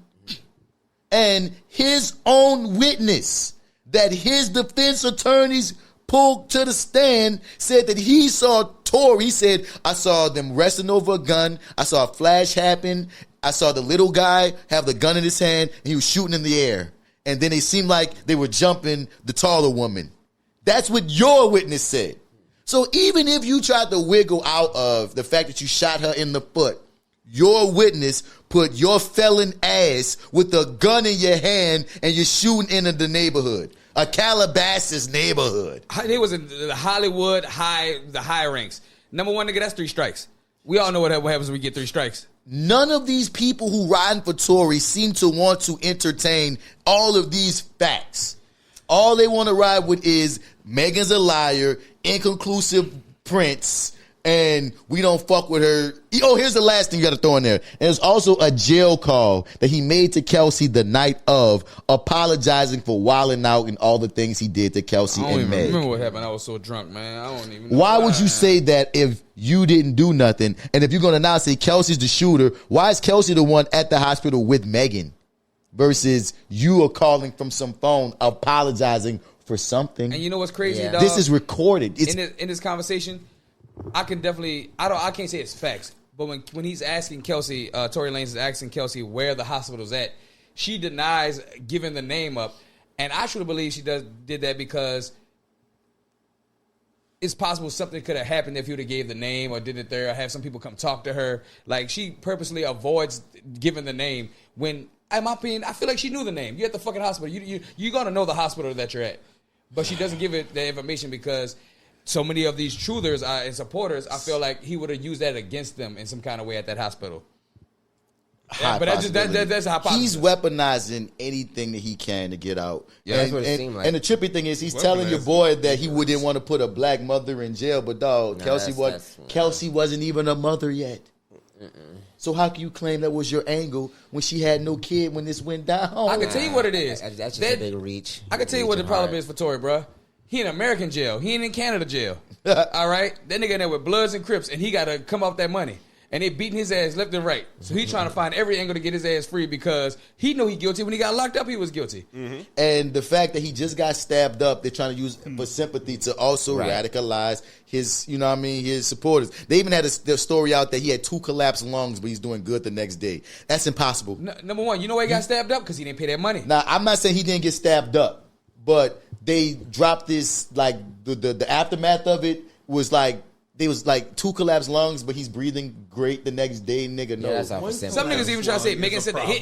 And how you collapse both of them? Come on, and a lot of people. And then, if you go in comment sections, it's men and women. When I say the Tory truthers, it's not just like niggas. It's a lot of niggas. Don't get it twisted. But it's women in there too, like crucifying her. And I'm just like how do we get to this point where? By every regard, it was proven that this man did this, but we still can't help but our celeb worship. There are still women. Actually, very simple. Women who ride behind R. Kelly. Yeah, exactly. True that. Shit, half the women in Chicago that I know be like, man, shit, R. Kelly been doing that. That's just what it is. That's our society. We love R. Kelly. So guilty, misunderstood, is systemic. For Tory. Oh no, he's guilty. That motherfucker is guilty and stupid. And as far as the people that's trying to ride for him. It's just the way I think about it. I tell you. Like, that does not really bother me. And it only doesn't bother me for the simple fact that there's always going to be the opposition. There's always going to be that fucking element that's just going to just find some kind of way to argue for the opposite side of the shit. And that really bothers me to a large degree. There's certain things that I can totally understand there's 2 sides.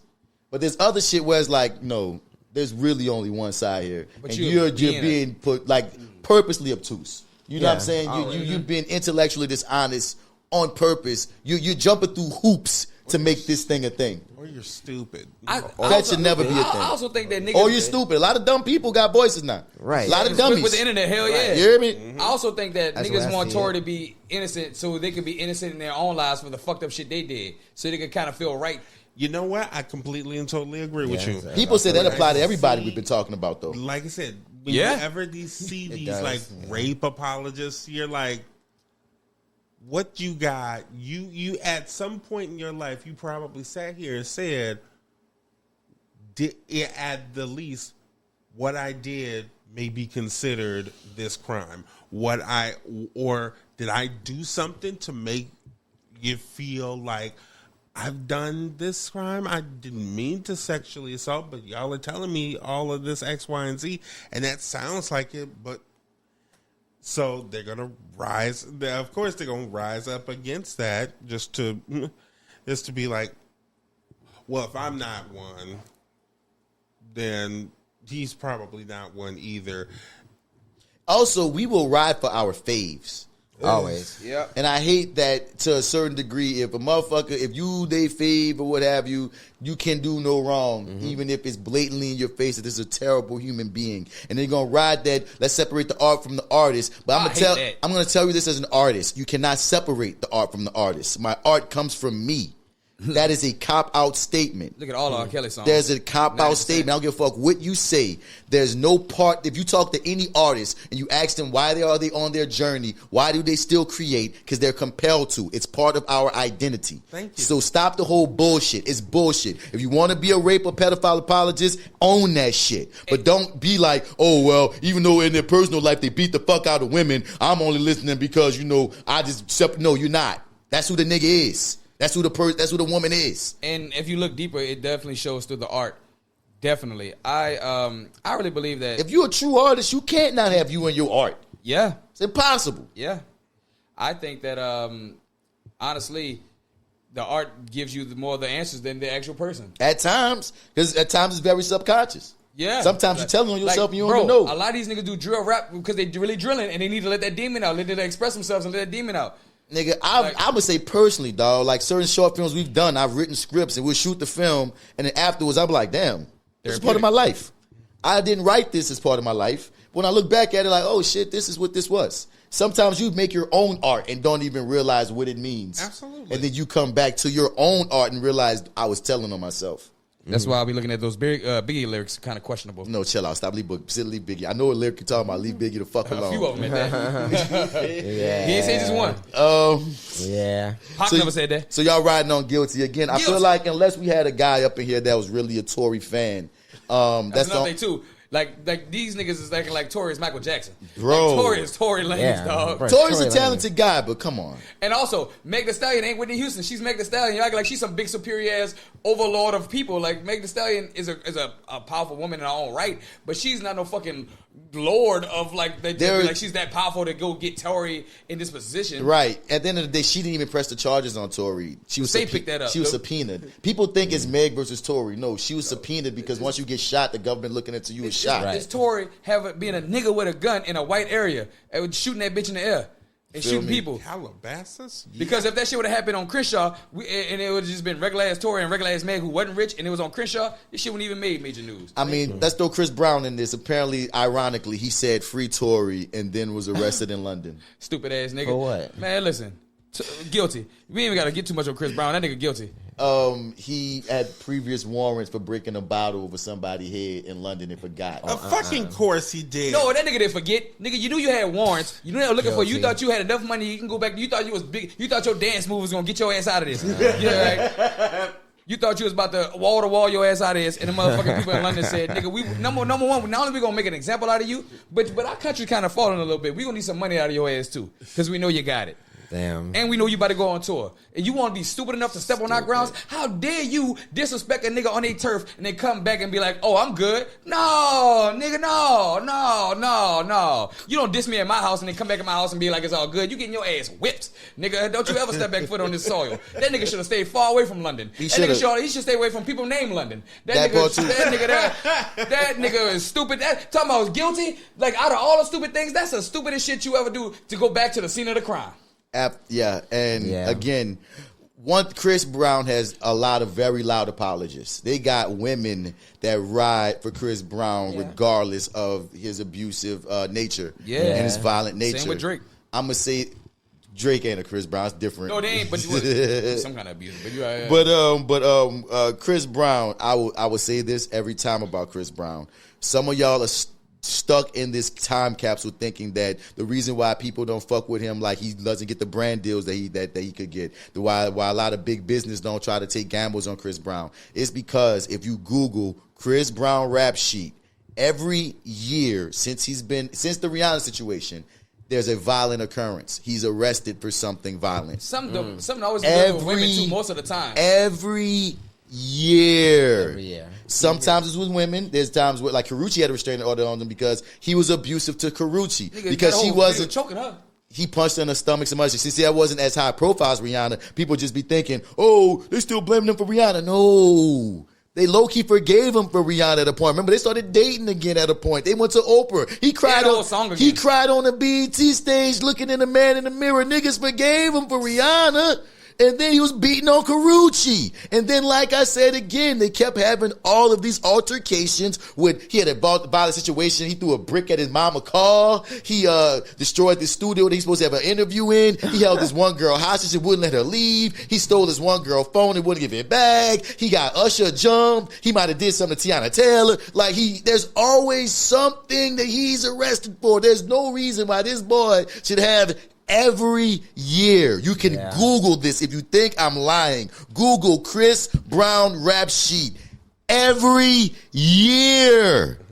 That should say something. Yes, he is a great dancer. He makes amazing music. Talented guy. That's how a nigga get y'all. Let's call a spade when it comes to this guy, because the evidence is evidencing. And for whatever reason, we will not believe the evidence when it's our faves. Not even just evidence, like, even that nigga friends, the circle he keeps around him is like, bro, even now, like, you involved He said free Tory. It's and honestly, bro, I just don't see how a nigga, like, I free Tory, dog. That's crazy, dog. That's really crazy to me. Like, you really didn't have to say nothing. So y'all all riding guilty? Guilty. Yeah. Honestly, I was guilty for all these niggas. Guilty. He's not a misunderstood man. The black men are under attack. Oh, no, he misunderstood, all right. The only black men that are under attack are the ones that's out here doing shit. Attacking. So yeah, you're right. These niggas is under attack because they out here tripping. Son, and that's how I've been feeling about a lot of this shit. Because again, dog, as black men in America, we know the system is built against us. Don't get that fucking shit twisted. But the people that y'all decide to pedestalize and defend be niggas who did fucked up shit. Yeah. Like, you know what I'm saying? Bro, black men are not under attack. It's just bad people are under It's no two things are true at once. The black man Systemic. under attack. They just happen to be Mark black. Lamont, he'll be under attack. Systemically, black people, we are under attack systemically. As a black man in America, bro, we know how the game works against us. But again, the niggas, that does not separate the fact of there's still niggas who's doing shit and deserving what they get. Right. I have not been subpoenaed. You know. I'm not getting. Bruh, they not knocking at my door. So I stand by, dog. Nigga that got we look at Trey Songz, a nigga that got too many rape charges in my mind, there's smoke. Because there's grown ass men that go their entire lives without ever being accused of rape. Right. So you mean to tell me you got multiple niggas, something fucking wrong with you? Yeah. I'm not riding. No, exactly. You a problem. Like, what we meaning here? It's a pattern. You got it 2 times. I'm tired of these because they rich ass niggas that they gotta represent us. Just because you're rich don't make you a great person. They don't fucking represent us. They represent them. Mm-hmm. Facts. Let's throw a woman into this. Recently, Doechii got in trouble because at the Met Gala, she flipped out on the people that was helping her. Misunderstood. And was another thing with Doechii is people think she's an industry plant because they feel like she had a very fast rise. And like, I don't know, there's a lot of Doechii hate, but when you look into the hate of it, it just feels like she's just kind of existing. And she's getting this backlash. Now, streamer Aiden Ross went in on her, this white boy, fuck him, about saying how she's talentless. She was all this other bullshit. Mm-hmm. And I just wanted to just circle Doechii for a minute because... talentless bitch talking about somebody else ain't got talent. I just bring her up because we talk about like misunderstood, guilty, systemic. Some of this for me with Doechii feels systemic. She's a dark-skinned black woman, and it just feels like even if we if we look at the victims in the past couple of situations, the through line keeps being we don't believe, like black women feels like they under attack because they keep being one of them that's not being believed. And it's like a nigga could get shot, be the worst nigga ever, but people gonna ride for them. But a black woman could get shot and we gonna shit on her and be like, well, no, we gonna ride with the nigga. And I feel like us as black men should be able to circle the fucked upness of they can have all the evidence. It's like how we get treated by white people is how black women get treated by white people and us at times. And fellow black women. Like, you know what I mean? As a community, like we be like, there's a problem there that we need to circle. So when I look at how it's not just white people hating on Doechii, some of the people also in our community be hating on Doechii, I feel like it's needless. If you feel like she's a plant, I would love to see how. If you feel like she's just a bitch, I mean, everybody have a moment. We're all human. But I just want to throw up in there. I can't remember if that was Doechii's first time at. It was her first time at the Met Gala. Yeah. Well, I would be a little nervous my goddamn self, and I may come off a little off-putting. Number one, she was upset because they were trying to sneak and get photos of her when I think she wasn't ready or some shit like that in the third. And so she just wanted to cover herself. So she really was just on edge. It's an on edge moment. Number one. Number two, she's a dark-skinned black woman who is getting fame. So there's a lot of hate that's already coming towards her way that she don't even expect. And that's what I'm calling this. I'm calling this systemic. I don't think any of us think she's guilty. No, not but at this all. is one that where would you go with? Is she a misunderstood artist or is it a systemic issue? It's very systemic. I think it's systemic too when it comes to black women, dark skinned black women, especially in media. What kind of reaction did she have to? She was just a little diva-ish, bro. That's all. But she did no shit Aretha Franklin hasn't done. But here, What is but she no, doing? she just yelled at him. Just yelled at her team to get the umbrellas and make sure to get the shit so she can cover up. She was like just talking to him in a very aggressive way. But it's like, but my point is, they was fucking with that girl before now. They just she finally cracked and gave him something to pounce on. Yeah. Because again, before this, they was giving Doechii shit, saying she's a plant, saying all this shit. When honestly, she's talented as hell. She's cold. Talented. You don't be a TDE if you're not talented. Let's just get that out. You know, there's an argument for misunderstood, I think, but I'm going with systemic. What you saying, Lawrence? Well, I mean, also she had all that mess over the whole. What was yeah, and she pissed a lot of niggas off because again, an interview. Go ahead, what you saying? Well, of course, she pissed people off because she admit they were playing a game with like Hot Wings or some shit, and she was like, "What's a red flag for dating?" For dating, and she was like, "Straight men." And a lot of straight men took that personally, that she said straight men are a red flag for her as a bisexual woman. Them niggas, like when she said that, them niggas brought out their red flags and like, here we are. They started riding. They took. Want to let everybody know. Corny. I don't. Corny. Yeah, I don't. Well, I mean, she don't date straight men. Neither do I. And her reasonings was basically that a lot of straight men be homophobic. And she's bisexual. She dates guys. She dates girls. She has guy friends that are gay and such and such and such. And sometimes when she's interacting with the average straight dude, at some point they get weird about her queerness or the fact that she has queer friends or what have you. So it's like, it's not that I wouldn't fuck with a straight man. It's that, okay, you straight nigga. On top of that, let me be a little cautious given my history. On top of that, knowing how some straight men are, that you get the Chris Browns. You know what I'm saying? Like when you are like a bisexual man, not all the case, but sometimes when you're in a queer realm and being a man, it gives you an understanding that you have a better worldview of human nature and human kindness, especially towards women who often get abused, whereas straight men had, somebody said it best. Sometimes straight black men want to be the white men of the black community. Facts. I just hate that niggas take everything so personally. Yeah.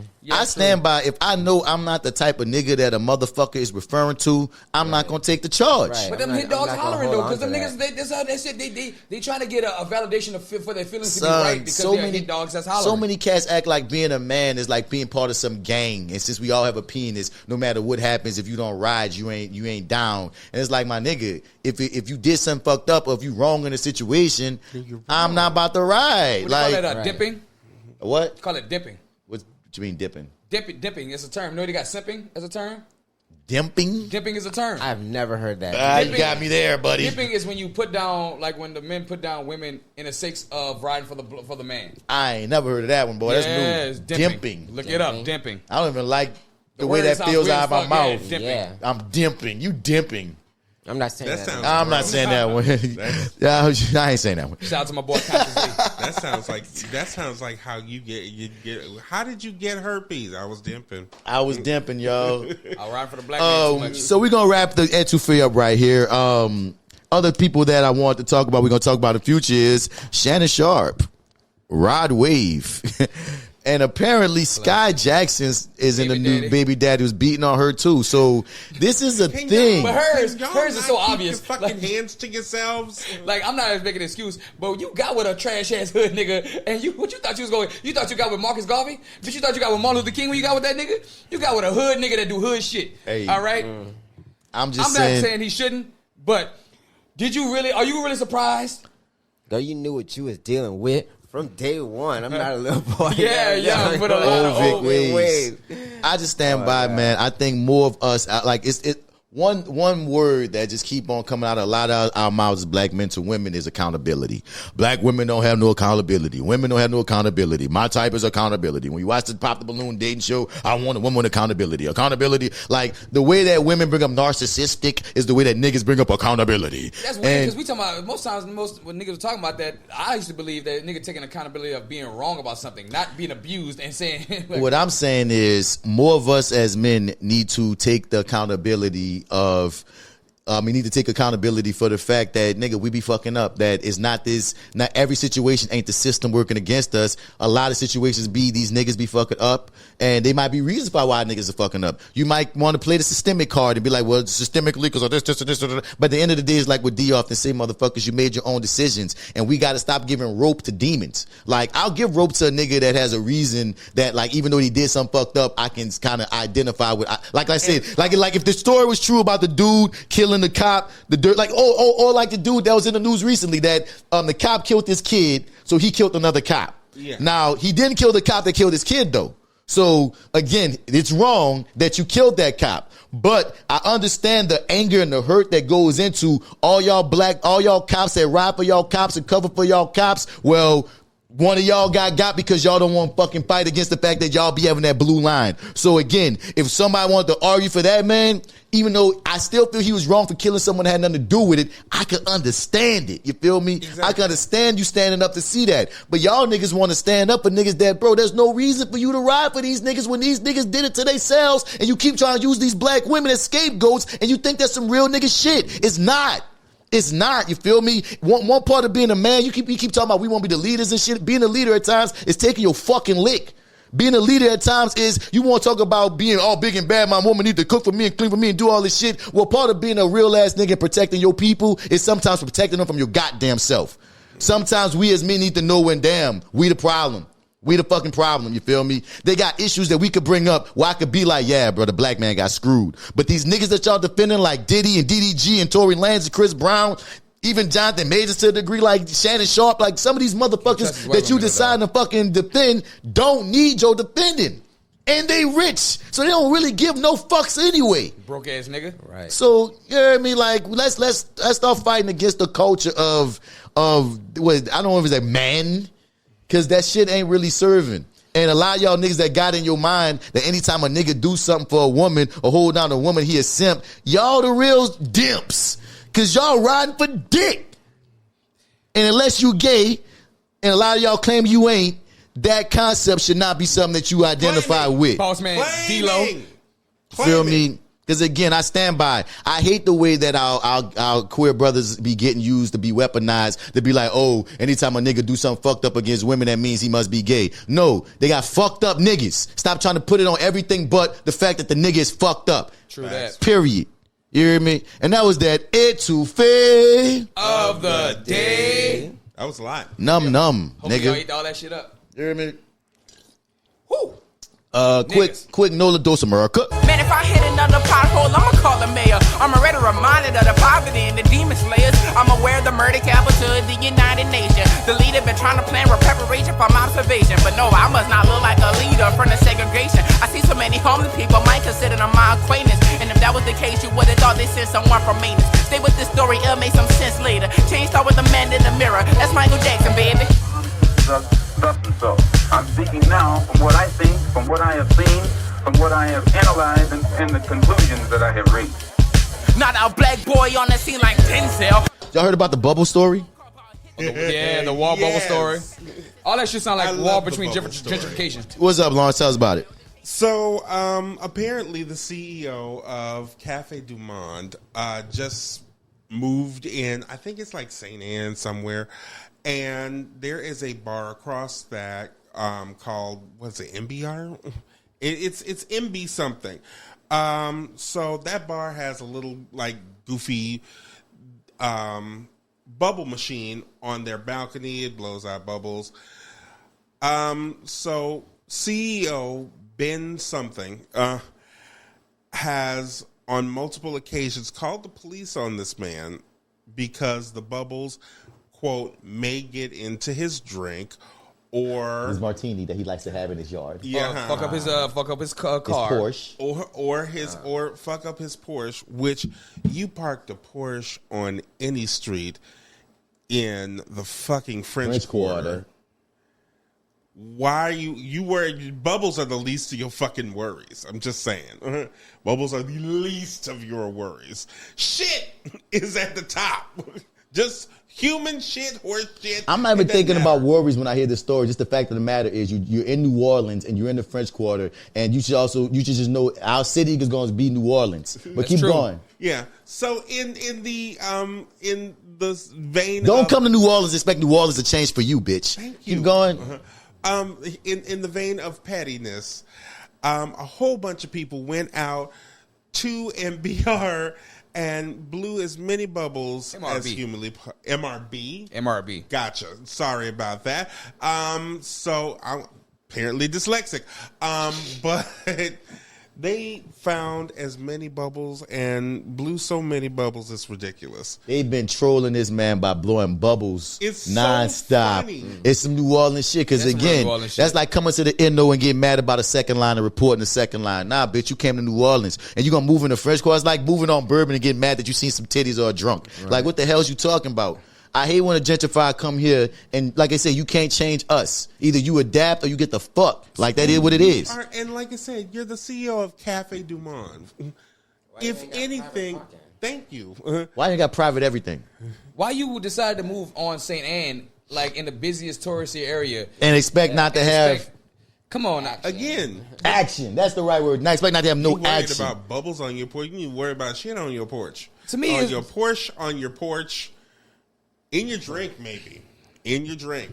Because people are nasty. To me, it's a gentrification war because the bubbles has been here for 10 years. But to me, anything after Katrina, you moved here and brought these bubbles in. And so it's like, when I saw the thing, it's not that I don't care for the bubbles, have the bubbles. But when I was like, bro, these two rich white folks going at it. One nigga came in 10 years ago and brought some bubbles.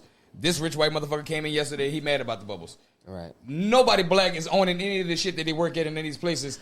I don't care. I don't care about that because of the nature of this. The problem is still someone black could have been doing that.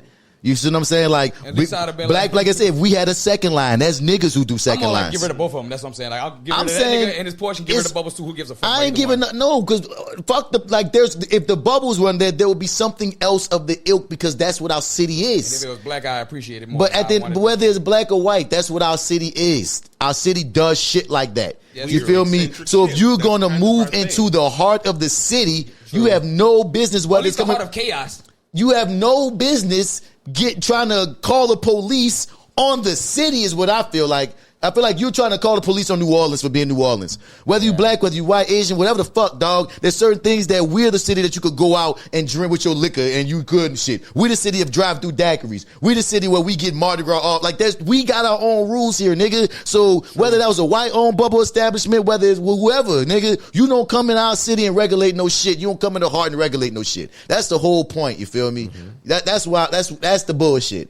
You hear me? Probably the whitest thing you can do. That is the whitest thing. Go to a whole nother nigga city and tell them how they should be? Nigga. To fit your liking? Nigga. Stop doing that shit that you've been doing. I say, man, you still doing that shit? Bro, next up. Stop trying to turn us to Cleveland. Next up, Marie Laveau house burned down. Shut up. That's not even her house for real. Oh, really? Nope. That's not her real house. And on top of that, they overly be selling her shit like she's some kind of fucking hoodoo queen when she's actually a high priestess and very heavy in the Catholic Church. Like, but she also did voodoo as well. That's also part of her story. Yeah, but not that hoodoo shit they be selling at that shop. They be selling dark magic in that shop, and she didn't practice dark magic. All right. She's practicing spiritualistic magic. If you want to get deep into it, and they be selling. What word did you just say? I didn't want to say nothing. What did you say? I was just like, what kind of magic joke? One more time. What did you say? Spiritualistic. Spiritualistic. No, you put an E in front of that bitch. You said it's a spiritual. Spiritualistic. So you put an E in front. I feel like you're trying to say experimental and expression and spiritual is all came out. All in one word. Poetic license. All right. It's spiritualistic. All right. English ain't nothing but the white man language anyway. All right. Spiritualistic. I ain't gonna fuck with you, dog. Last up on Dose of NOLA'MURICA, dog. Lil Wayne kicks his girlfriend out on Mother's Day. Why? I kick a bitch out on her B-Day. I only mention that because it's Lil Wayne and it's a hot story. I have no opinion on that. That's y'all own domestic issue. I don't know. She came to the internet with the shit, but again, we don't know what's going on in y'all shit. You hear me? You could have been the worst and you kicking your ass out. I don't fucking know. It's not our business. That one don't make you a good one. That one ain't our business, but that was just a sensationalized story. I just want to say it. It's crazy. We'll see where it goes. Last up, no, huh? Bitch, I know you lying. Bitch, I know you fucking lying. I know you fucking lying. Bitch, I know you fucking lying. I know you fucking lying. I know you fucking lying. I just want to bring up two things and just get your opinion. One was there's an investigation going into the mayor of Chicago because apparently he's only hiring black people. Real. Free that nigga. All right. That's the one we need to protect. And that's who the system is against. All right. That nigga. Keep that nigga safe at all costs. Yeah, man. And what you said, D? I mean, I guess it's the Trump administration. They're doing that to be bitches. They just messing with him. They really are messing with him because if I'm not mistaken, I saw the video the other day basically saying if you're doing that to reflect the city as a whole, then the city of Chicago is pretty black. I stand by, dog. I am all for black nepotism, and I'm all for whatever you call niggas hiring niggas because they niggas. Because again, if you don't want to give us reparations, well, then there's certain maneuvers that y'all been doing for generations that I'm all for us doing now. I mean, dog, every time we try to pull ourselves up by our bootstraps, y'all knock them down, y'all cut them off. And then set the boots on fire. Fuck, boots should be on the ground, not on fire. You know what I mean? So I, as a black person, I don't give a fuck. Hire black people. Me as a black person, if your son or your daughter is good at the job, put them on. I don't care about that because it's always been done to us. Right, if they're good at the job, don't just, you know what I'm saying? Yeah, that's the caveat. Because again, the white people, they don't give a fuck if a nigga was good at the job. They just put little Brad on. You're right. No, if your son or your daughter good at the job, man, come on. Honestly, fuck it. Put the nigga that ain't good at the job. Why the fuck not? Fuck that, dog. White mediocrity going on and shit. Right, especially if you going against some white people. I'll make you better at the job, nigga. I'll help you out. Just bring your trash ass on. Unless you a minority of a minority. Like you like an Arab or Asian, I'm like, okay, y'all be getting fucked over or something, you know what I'm saying? But like, you white motherfuckers, though, and I don't know some I hate white people shit, but it's on some generalizing how generations have been with y'all little things that y'all do to get ahead and stay ahead. Oh, I'm not gonna hate on niggas for doing the same. I would never hate on niggas for doing the same. I'm sorry, I can't. It's not in me to do. Just don't do it at the hospital. I don't want to die. I mean, listen. True. You got to be qualified in certain areas, though. Yeah. Can't have a YN in space. You know, I'm here for YNs in space. Now they're talking about writing a show. I'm here for YNs in space. YNs in space. Homeboys in outer space. We had homeboys in outer space. I'm here for YNs in outer space. I'll be here for that shit. All right, last up, Joe, close it out. Sports. All right, since we talking about people kicking their baby mamas Sports. Fuck yeah. Fuck yeah! I say, nigga, I need to I forgot to hit the core. As soon as we talk about niggas kicking their baby mama out, Rudy Gobert, who plays basketball, kicked his baby mama out and their one mother or child out of the house since he started the playoffs. Damn. He said, these basketball niggas wild because remember Anthony Edwards got paid all his child support up front. That nigga opened up a slippery soap over thing that, boy. Nigga, I didn't even know that was possible. I just got to pay the boy. He paid 18 years of child support up front. How many millions he broke off? I think like 9 million. Some shit like crazy shit. Just because he said, didn't want the child. I do not want to be in a child's life. I told you not to have the child. You had the child anyway. I'm going to financially handle this situation, but leave me the fuck alone. That's what he at with it. And boy, rich niggas about to take advantage of that, boy. That's a slippery slope now. Now, any rich nigga that don't want to like have obligations to the child and fall out of duties, pay the money. Pay the money. As a man, I wouldn't do that, but I understand his position. That's all I can say. Can't say he didn't pay that child support. Morally, I can't concede to that. Just morally. Yeah, morally but I do look. At least one, you did throw up the money. You got niggas that don't even throw up the fucking money. Right. And two, there is a conversation to be had if the father is saying from the beginning, I don't want a child, and I'm not going to be in the child's life, and you decide to keep the child. There's a conversation there, man. There is a conversation, especially since he didn't leave you hanging. Again, like. A lot of people was demonizing him. A lot of red pill niggas was riding for him. And I just feel like it's a nuanced conversation and it depends on, your own personal taste and subjectivity. True that. When it comes to sports right now, because I want to say basketball for last, I'm going to go real quick. In the fighting, we got Dustin Poirier, who's from Louisiana. He's about to have his retirement fight against the zombie Max Holloway. So that's going to be a big thing. Shout out to Louisiana because Dustin Poirier is also a person that...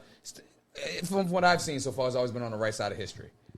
And Max Holloway is also one of the greatest fighters in the UFC, especially in his weight division. He's that motherfucker that was swinging at motherfuckers and wasn't looking at them and still hitting their ass. I thought we was in boxing, so we in UFC. MMA. We in MMA, yeah, we in MMA. When it comes to boxing, a little boxing tea, Adrian Bronner went to jail for tricking niggas with tricking rappers and rich niggas with bad dice.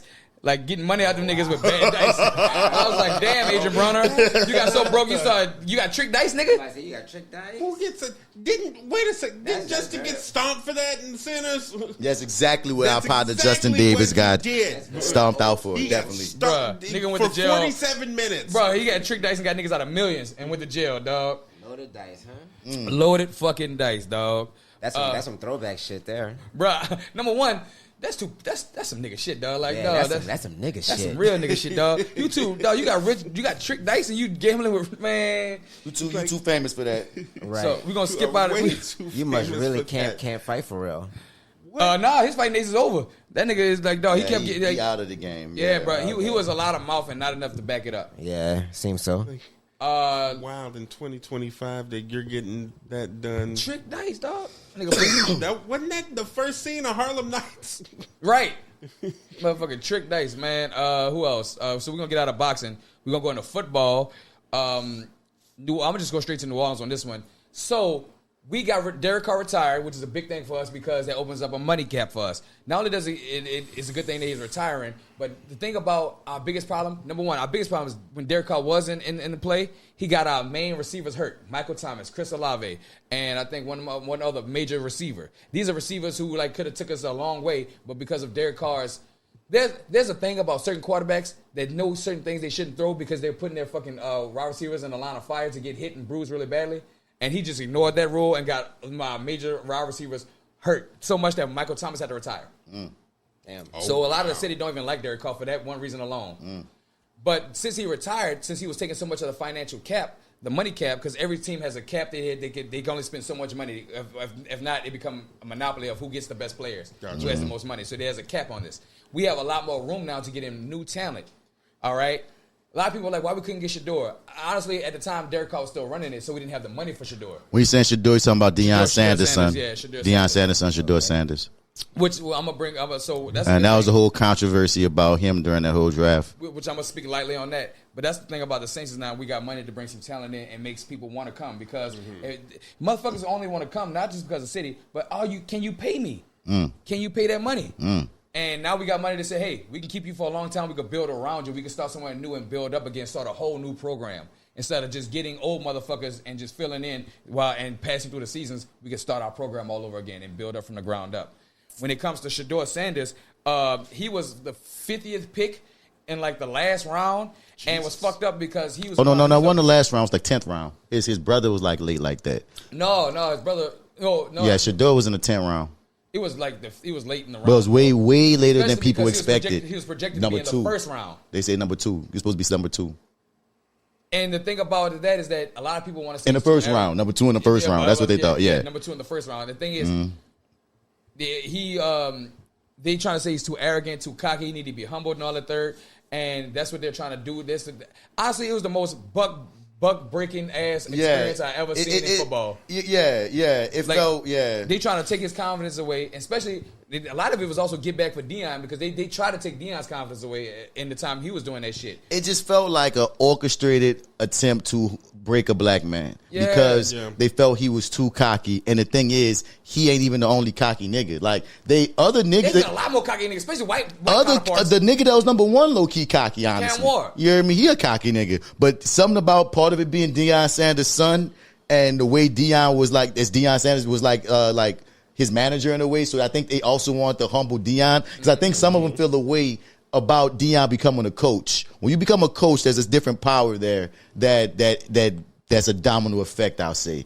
And a lot has been and when you get into the owners, there's a bunch of white men who like are into putting us in our place. So while some people was like, man, they wasn't specifically doing that because they would bring up Cam Ward, who also was drafted, they'll use him as an example, but that's a cocky nigga. Just because they didn't get with that cocky nigga because they might like that cocky nigga don't mean two things can't be true at once. And they also was coordinatedly fucking with Deion Sanders' son, man. I mean, listen, if I want to shame one nigga, of course I'm not going to shame this other nigga. I want to hype him up to make him. I want to be obvious. Right. I need a scapegoat to be like, well, we didn't do it to them, so it's not racist. No, y'all still did that racist shit. But you both feel me? him and his brother are in the NFL. They made it. And on top of that, Shador Sanders is outperforming because he's set as the third string quarterback too. When you get drafted that low, you're not the first. You're the third string, or even a fourth string. Actually, I think he might be a little bit less than that. But he might be in the fifth string. That's what it is, not fifth, like 50. But he's the fifth string. And at the fifth string, if you don't overperform the fourth string, then you're getting cut. Fifth strings always get cut. And they also have put fifth strings to do stupid ass shit like show up to small promos. They don't do that to the stars. The number one quarterbacks or even number twos. They don't show up to random ass events at fucking Melba's and sign books and shit. Melba's is a little restaurant, by the way. Yeah, because you're not fucking good enough. But the thing is, he is good enough, and that's the thing. That's the thing. He's been overperforming all the quarterbacks. D is so fast to call a nigga a loser. He is so fast to be like, "Cause you suck." Yo, when you suck, you do that when you suck. That's why you dip straight, nigga. This nigga don't suck. No, he's not. He was projected to be number 2 overall. Like he a dog. That is crazy though. Yeah, they played on number 2 to all the way. All because because the rumor was like there's certain people that if Deion wasn't with it, then he wasn't gonna have his son be with it, and they want the also humble Deion to be like, nah, nigga, you don't run shit. You feel me? So they also did some there's some racist shit going on when Shedeur Sanders got a prank call from one of the coach's son saying that he actually got into the guy that drafted, but then it was a prank call, and it was like, how did he even get his number? Because it came from one of the coaches who the son got the number from. Is he? Allegedly. Who did he get picked to? The Browns. Browns. And who Shiloh got picked to? Who's big brother? Buccaneers. The Bucks. So like I like dog, you would think that his brother who was picked way later. But honestly, I see why though, because his brother wasn't that good. Well, his brother's good enough to get in the NFL, but he wasn't that good to be up in the top picks. Shedeur is definitely that good to be in top pick. I just hope Shedeur, even though that pick happened the way it happened for him, that he just uses it as fuel. That's what I'm saying. Now you got to shine on these niggas. Now you have to shine. Now you got to, bro. Let me tell you, this happened before, and this person is named Lamar Jackson. Mm-hmm. He was supposed to, he was a top quarterback, but everyone saw him as a runner. He talked a lot of shit about him. He had braids. They said a lot of things. But when he got picked up by Baltimore, everybody was like, well, we know this ain't the pick you want to pick. The first thing he said, nah, I'm with Baltimore. I love it. Let's do it. Yep. Let's go. Let's ride. That's how I'm rocking with. That's what a warrior does. Took him to the championship. Didn't win it, though, but still, took him to the championship. Made his mark about made it. His mark, dog. See, because if, you're the number 2 pick, you're still the number 2 pick. Even though you got picked later, I'm still capable. That doesn't change your capabilities, Mm-hmm. right? So it really almost doesn't matter what team picks you. You're you. Yeah, you know what I'm saying. And that's what he's standing on. That's all you got to rely on. Yeah. While he's showing that rollie off, you hear me? Because that's another thing, nigga. Don't let him break. They hate to see young, rich black kids. They think that we all got to come from a struggle. You know what I'm saying? They hate to see a motherfucker who daddy got that money, shining, flexing on niggas. They hate to see that nigga with his rollie. They want to see that nigga come from a humble beginnings, like Jameis Winston, who lived with 8 in the house and pissed outside on the wall and shit. That's the narrative. They want that. No, man, this nigga come from richness. He comes from fucking support. He comes from fucking success. That nigga wake up in the morning and he pisses success because his dad pissed success, nigga. Yeah, man. Yeah, now, so he's going to be all right. Right. Going into basketball. Man, the playoffs have been wild. Number 1, Anthony Edwards has been known as the legend killer. Took out LeBron. New Jordan. Took out Steph Curry. Took out another old head, dog. This nigga is a legend killer. But the thing about it is that some people are now saying there's a few think pieces of why people are getting hurt so much. They're saying that these games are happening they're too long of games, too many games back to back, and the shoes that they're wearing, they're not going back to the high tops, they're on the low tops, is causing so many injuries. Because all our greatest players, even the ones that are young, like Jason Tatum, who just got an Achilles injury, which can be a life-changing injury. Yeah. Oh, Jesus. These injuries happen. This is the most injured playoffs I've seen, and that's because we were running these games back to back to back. Like, they're not, no breaks in between. See, the thing about football in the playoffs, one game, you're done. You have to play, it can go up to at least 7 games in basketball, and after that 7, just a small turnaround time, you got to play the next team for the playoffs. That's some hard hitting. So your body is getting abused, and especially if you're on the court 43 minutes. A lot of these niggas got to be on the court 43 minutes. LeBron has to be on the court 40-something minutes because without LeBron, they may not win. But the people who are all running the court right now, Oklahoma is doing well, which nobody saw. But what they did, what they didn't. Shy doing his thing. All the youngins doing their thing. Like Shy, Tyrese Halliburton with the Pacers. Fucking Jalen Brunson with the New York Knicks. Shout out to the New York Knicks. Shouts out to the Knicks. They've been a joke for generations. And they beat the Celtics, which almost was like a championship for them. Beating the Celtics, being the Knicks. Mm-hmm. New York versus Boston, heavy beef. Fucking, and shout out to Anthony Edwards because he, one thing LeBron said after he beat LeBron, he said, you could see him even mouth this, go in and make that move, which means that he's possibly about to be the new face of the NBA. That's who LeBron's trying to pass the torch down to. And rightfully so. Because the way, if you watch Anthony Edwards. And is one of my favorite. Even though what he did with his kid was some suspect shit, as a personality, that nigga is hilarious. Bruh, he's so authentic. Bruh, he is him. He is if Ive was in Jordan's spot back in the day. Because people know Jordan was an asshole, but for the public, for the most part, he started showing his asshole kind of later. Like, he Like, you watch Jordan interviews, he was kind of professional, but a little dickish, but mostly professional. Yeah, he was definitely like fucking Mickey Mouse in the beginning. Because he had to be. Yeah. Edwards just say whatever he feel, bro. This nigga talk crazy to Obama. Yeah. He talk crazy to Obama, nigga. He like, them boys know how I get down. Go on, tell him. Yeah. And then Obama tried to say something. He's like, no, tell him what it was. Like, he checked Obama, bro. He's like, you talking about these old heads? Obama had to be like, hey. Obama respected it, though. Is he telling the truth, LeBron? And LeBron and who was it? KD was like, yeah, he is the truth. Yeah. You feel me? Nigga the truth, bro. He's stamped. Anthony Davis. And that's why stamped. LeBron told him, like, it's time for you to make that move because he's the face. Even though he said out loud he doesn't want to be the face, he's the face, dog. That means he does. Dog, he's the face, dog. And he's just the most popular guy, really. Yeah, right bro. Like, fucking know who he with is. his friends, with his shoes, with how he carries himself, how he has his interviews, his competition, how he sees competition. He's like, I don't look up to nobody in the league because I want to kill them all because that's competition, nigga. And if you don't feel like that, then you ain't no real runner. And if you don't want to go against the best and slaughter them. And everybody compares him to Jordan. That is the main person that, like, more so than anybody since Kobe, he gets compared to Jordan because his game is very similar. His game is very similar, very, very, very similar. If he shaved his head, he'd look like that nigga, to be honest. On some slick shit. What else you got, Joe? We got to wrap up. About the last but not least, Angel Reese and Caitlin Clark. I want you to bring up that RG3 and Ryan RG3. Clark shit. I Well, want that forgot to be about thrown that. up there because that was some real shit. So RG3, man. So RG3, if anybody doesn't know, he used to be the quarterback for the Washington Commanders, and he's a great quarterback in his field, but he's an ass idiot in his own right. And he said some things about Caitlin Clark and Angel Reese. He said that because number one, Angel Reese got fouled by Caitlin Clark in the game. The ref called it a technical foul, which is a very hard foul, but it was a foul. It's a foul. Even though it's a hard foul, it's a foul. People get fouled in hard games throughout the history of fucking basketball. Mm-hmm. But he tried to make it seem like, oh, there's not a rivalry here. Angel Reese purely hates Caitlin Clark. This is pure hate, not nothing dealing with basketball.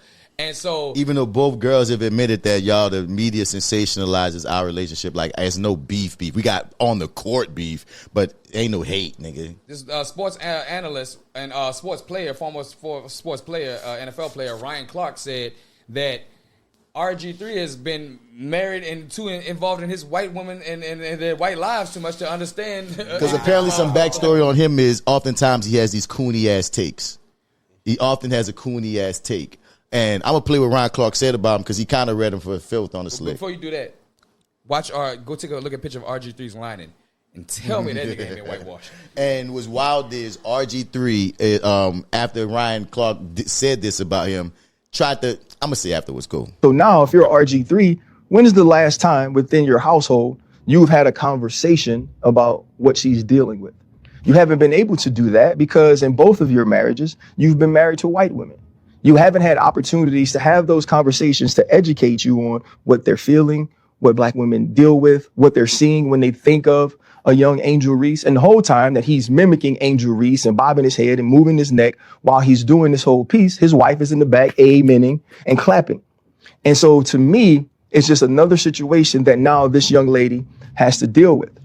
When I worked with RG3, he would make all of these sort of corny jokes about milk and how much he loved it and how important it was. And he always points out on social media the color of his wife's skin, as if the color of her skin is what makes her special, as if the color of her skin is what makes her a good wife. I've met the lady. I've had a conversation with her. Right. I think she's more than that. But it also leads to what black women deal with a lot from black men who have chose to date or marry outside of their race. They always feel like they have to go the extra mile to prop up the woman that they're married or the woman that they're with over black women by denigrating black women. I feel like we should have an opportunity to move past that and understand that Angel Reese can be great in her own right, as Caitlin Clark is as well. Caitlin Clark is a likable and lovable superstar. She pays homage to the stars of the past. She pays homage to the black women that have come before her. And now she is carrying the mantle forward. So there's no need to pin those two against each other and paint them based on stereotypical tropes. So he said that RG3 tried to get mad. RG3 tried to get mad and make it seem like, oh, he mentioned my wife and made it about race and now you crossed the line. I'm like, did you listen to what this man said? No, because his white woman told him that she felt attacked and he had to defend her again. And he gave your wife props. He said, I think she's more than just you always putting her out here as your milky white wife. And again, a lot of them coon types, they only hear things through the coon chip, as Dr. Umar likes to say. And once the coon chip is activated, there's no taking that bitch out. Hey, that bitch. The coon chip. The coon chip. That is hilarious. Hey, bruh. Black women forever. Snow bunnies never. And that's how we go in this motherfucker. That's how we go in this episode of the Fly with Bats podcast. Of course, you can catch us at flywithbats.com. You can catch us on Gumbo Monster 504's YouTube to see the video. Also, subscribe to us on any platform that holds and hosts podcasts. Of course, if you listen to us now, you should know that already. But again, tell your friends, tell your folk, you dig? It's that actor guy, Martin Bats Bradford, Mr. Bats in the building. And for what episode I said this was? We didn't never say it. You didn't. I literally looked it up and didn't say it out loud. I believe it's 129, and I will confirm it in the next couple seconds as I stall. And I think I stalled quick enough. Yes, we're on episode 129. Yeah. And me, D-Mac, look me up. Instagram, look as Devin. Peace out. You hear me? Oh, it's me. Yeah, nigga. Sorry. You can find me, Lawrence J. Weber Jr., your arrogant observer, at Soulboy584 on Twitter and TikTok and IG and various other places. Yeah, go follow me. And shouts out to Samuel Jackson, who made sure to let me know that he's been watching LDub's journey. He said, "Oh, your boy been losing weight. He been getting better." And I was like, "Damn, you really be watching, nigga."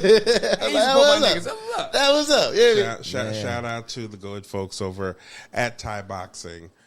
I'm still waiting for the moment that any of you are more than welcome to come. How much? You might knock me out, nigga. I know. Put me on your damn TikToks and shit. Right. Had to do it to my first friend. I didn't want to do it to my buddy, my podcast bro. It's not bad. It's not bad. But hit me with a haymaker. Next thing you know, I'm gonna have trick dice. Well, at least you won't get your ass whooped for 45 minutes like Justin Davis. Shouts out to Justin. I'm sorry. It was funny. I'm sorry. I already told him. I was like, damn, you got your ass whooped for a long time. Huh? Didn't want to be a vampire. That was hilarious. The tallest nigga in the front. Yeah. Posse of Wine, it's your boy AlphaJo, fresh out of gumbo, still deep in the root. And if you're out in the streets and you're looking for me, don't. Nah, I'm playing. You can find me on Instagram at AlphaJo504, Facebook Joseph Alpha. Oh, fuck it. Just find me. You know what it said. Y'all said at the beginning of the episode. 129, we out this bitch. We out this bitch.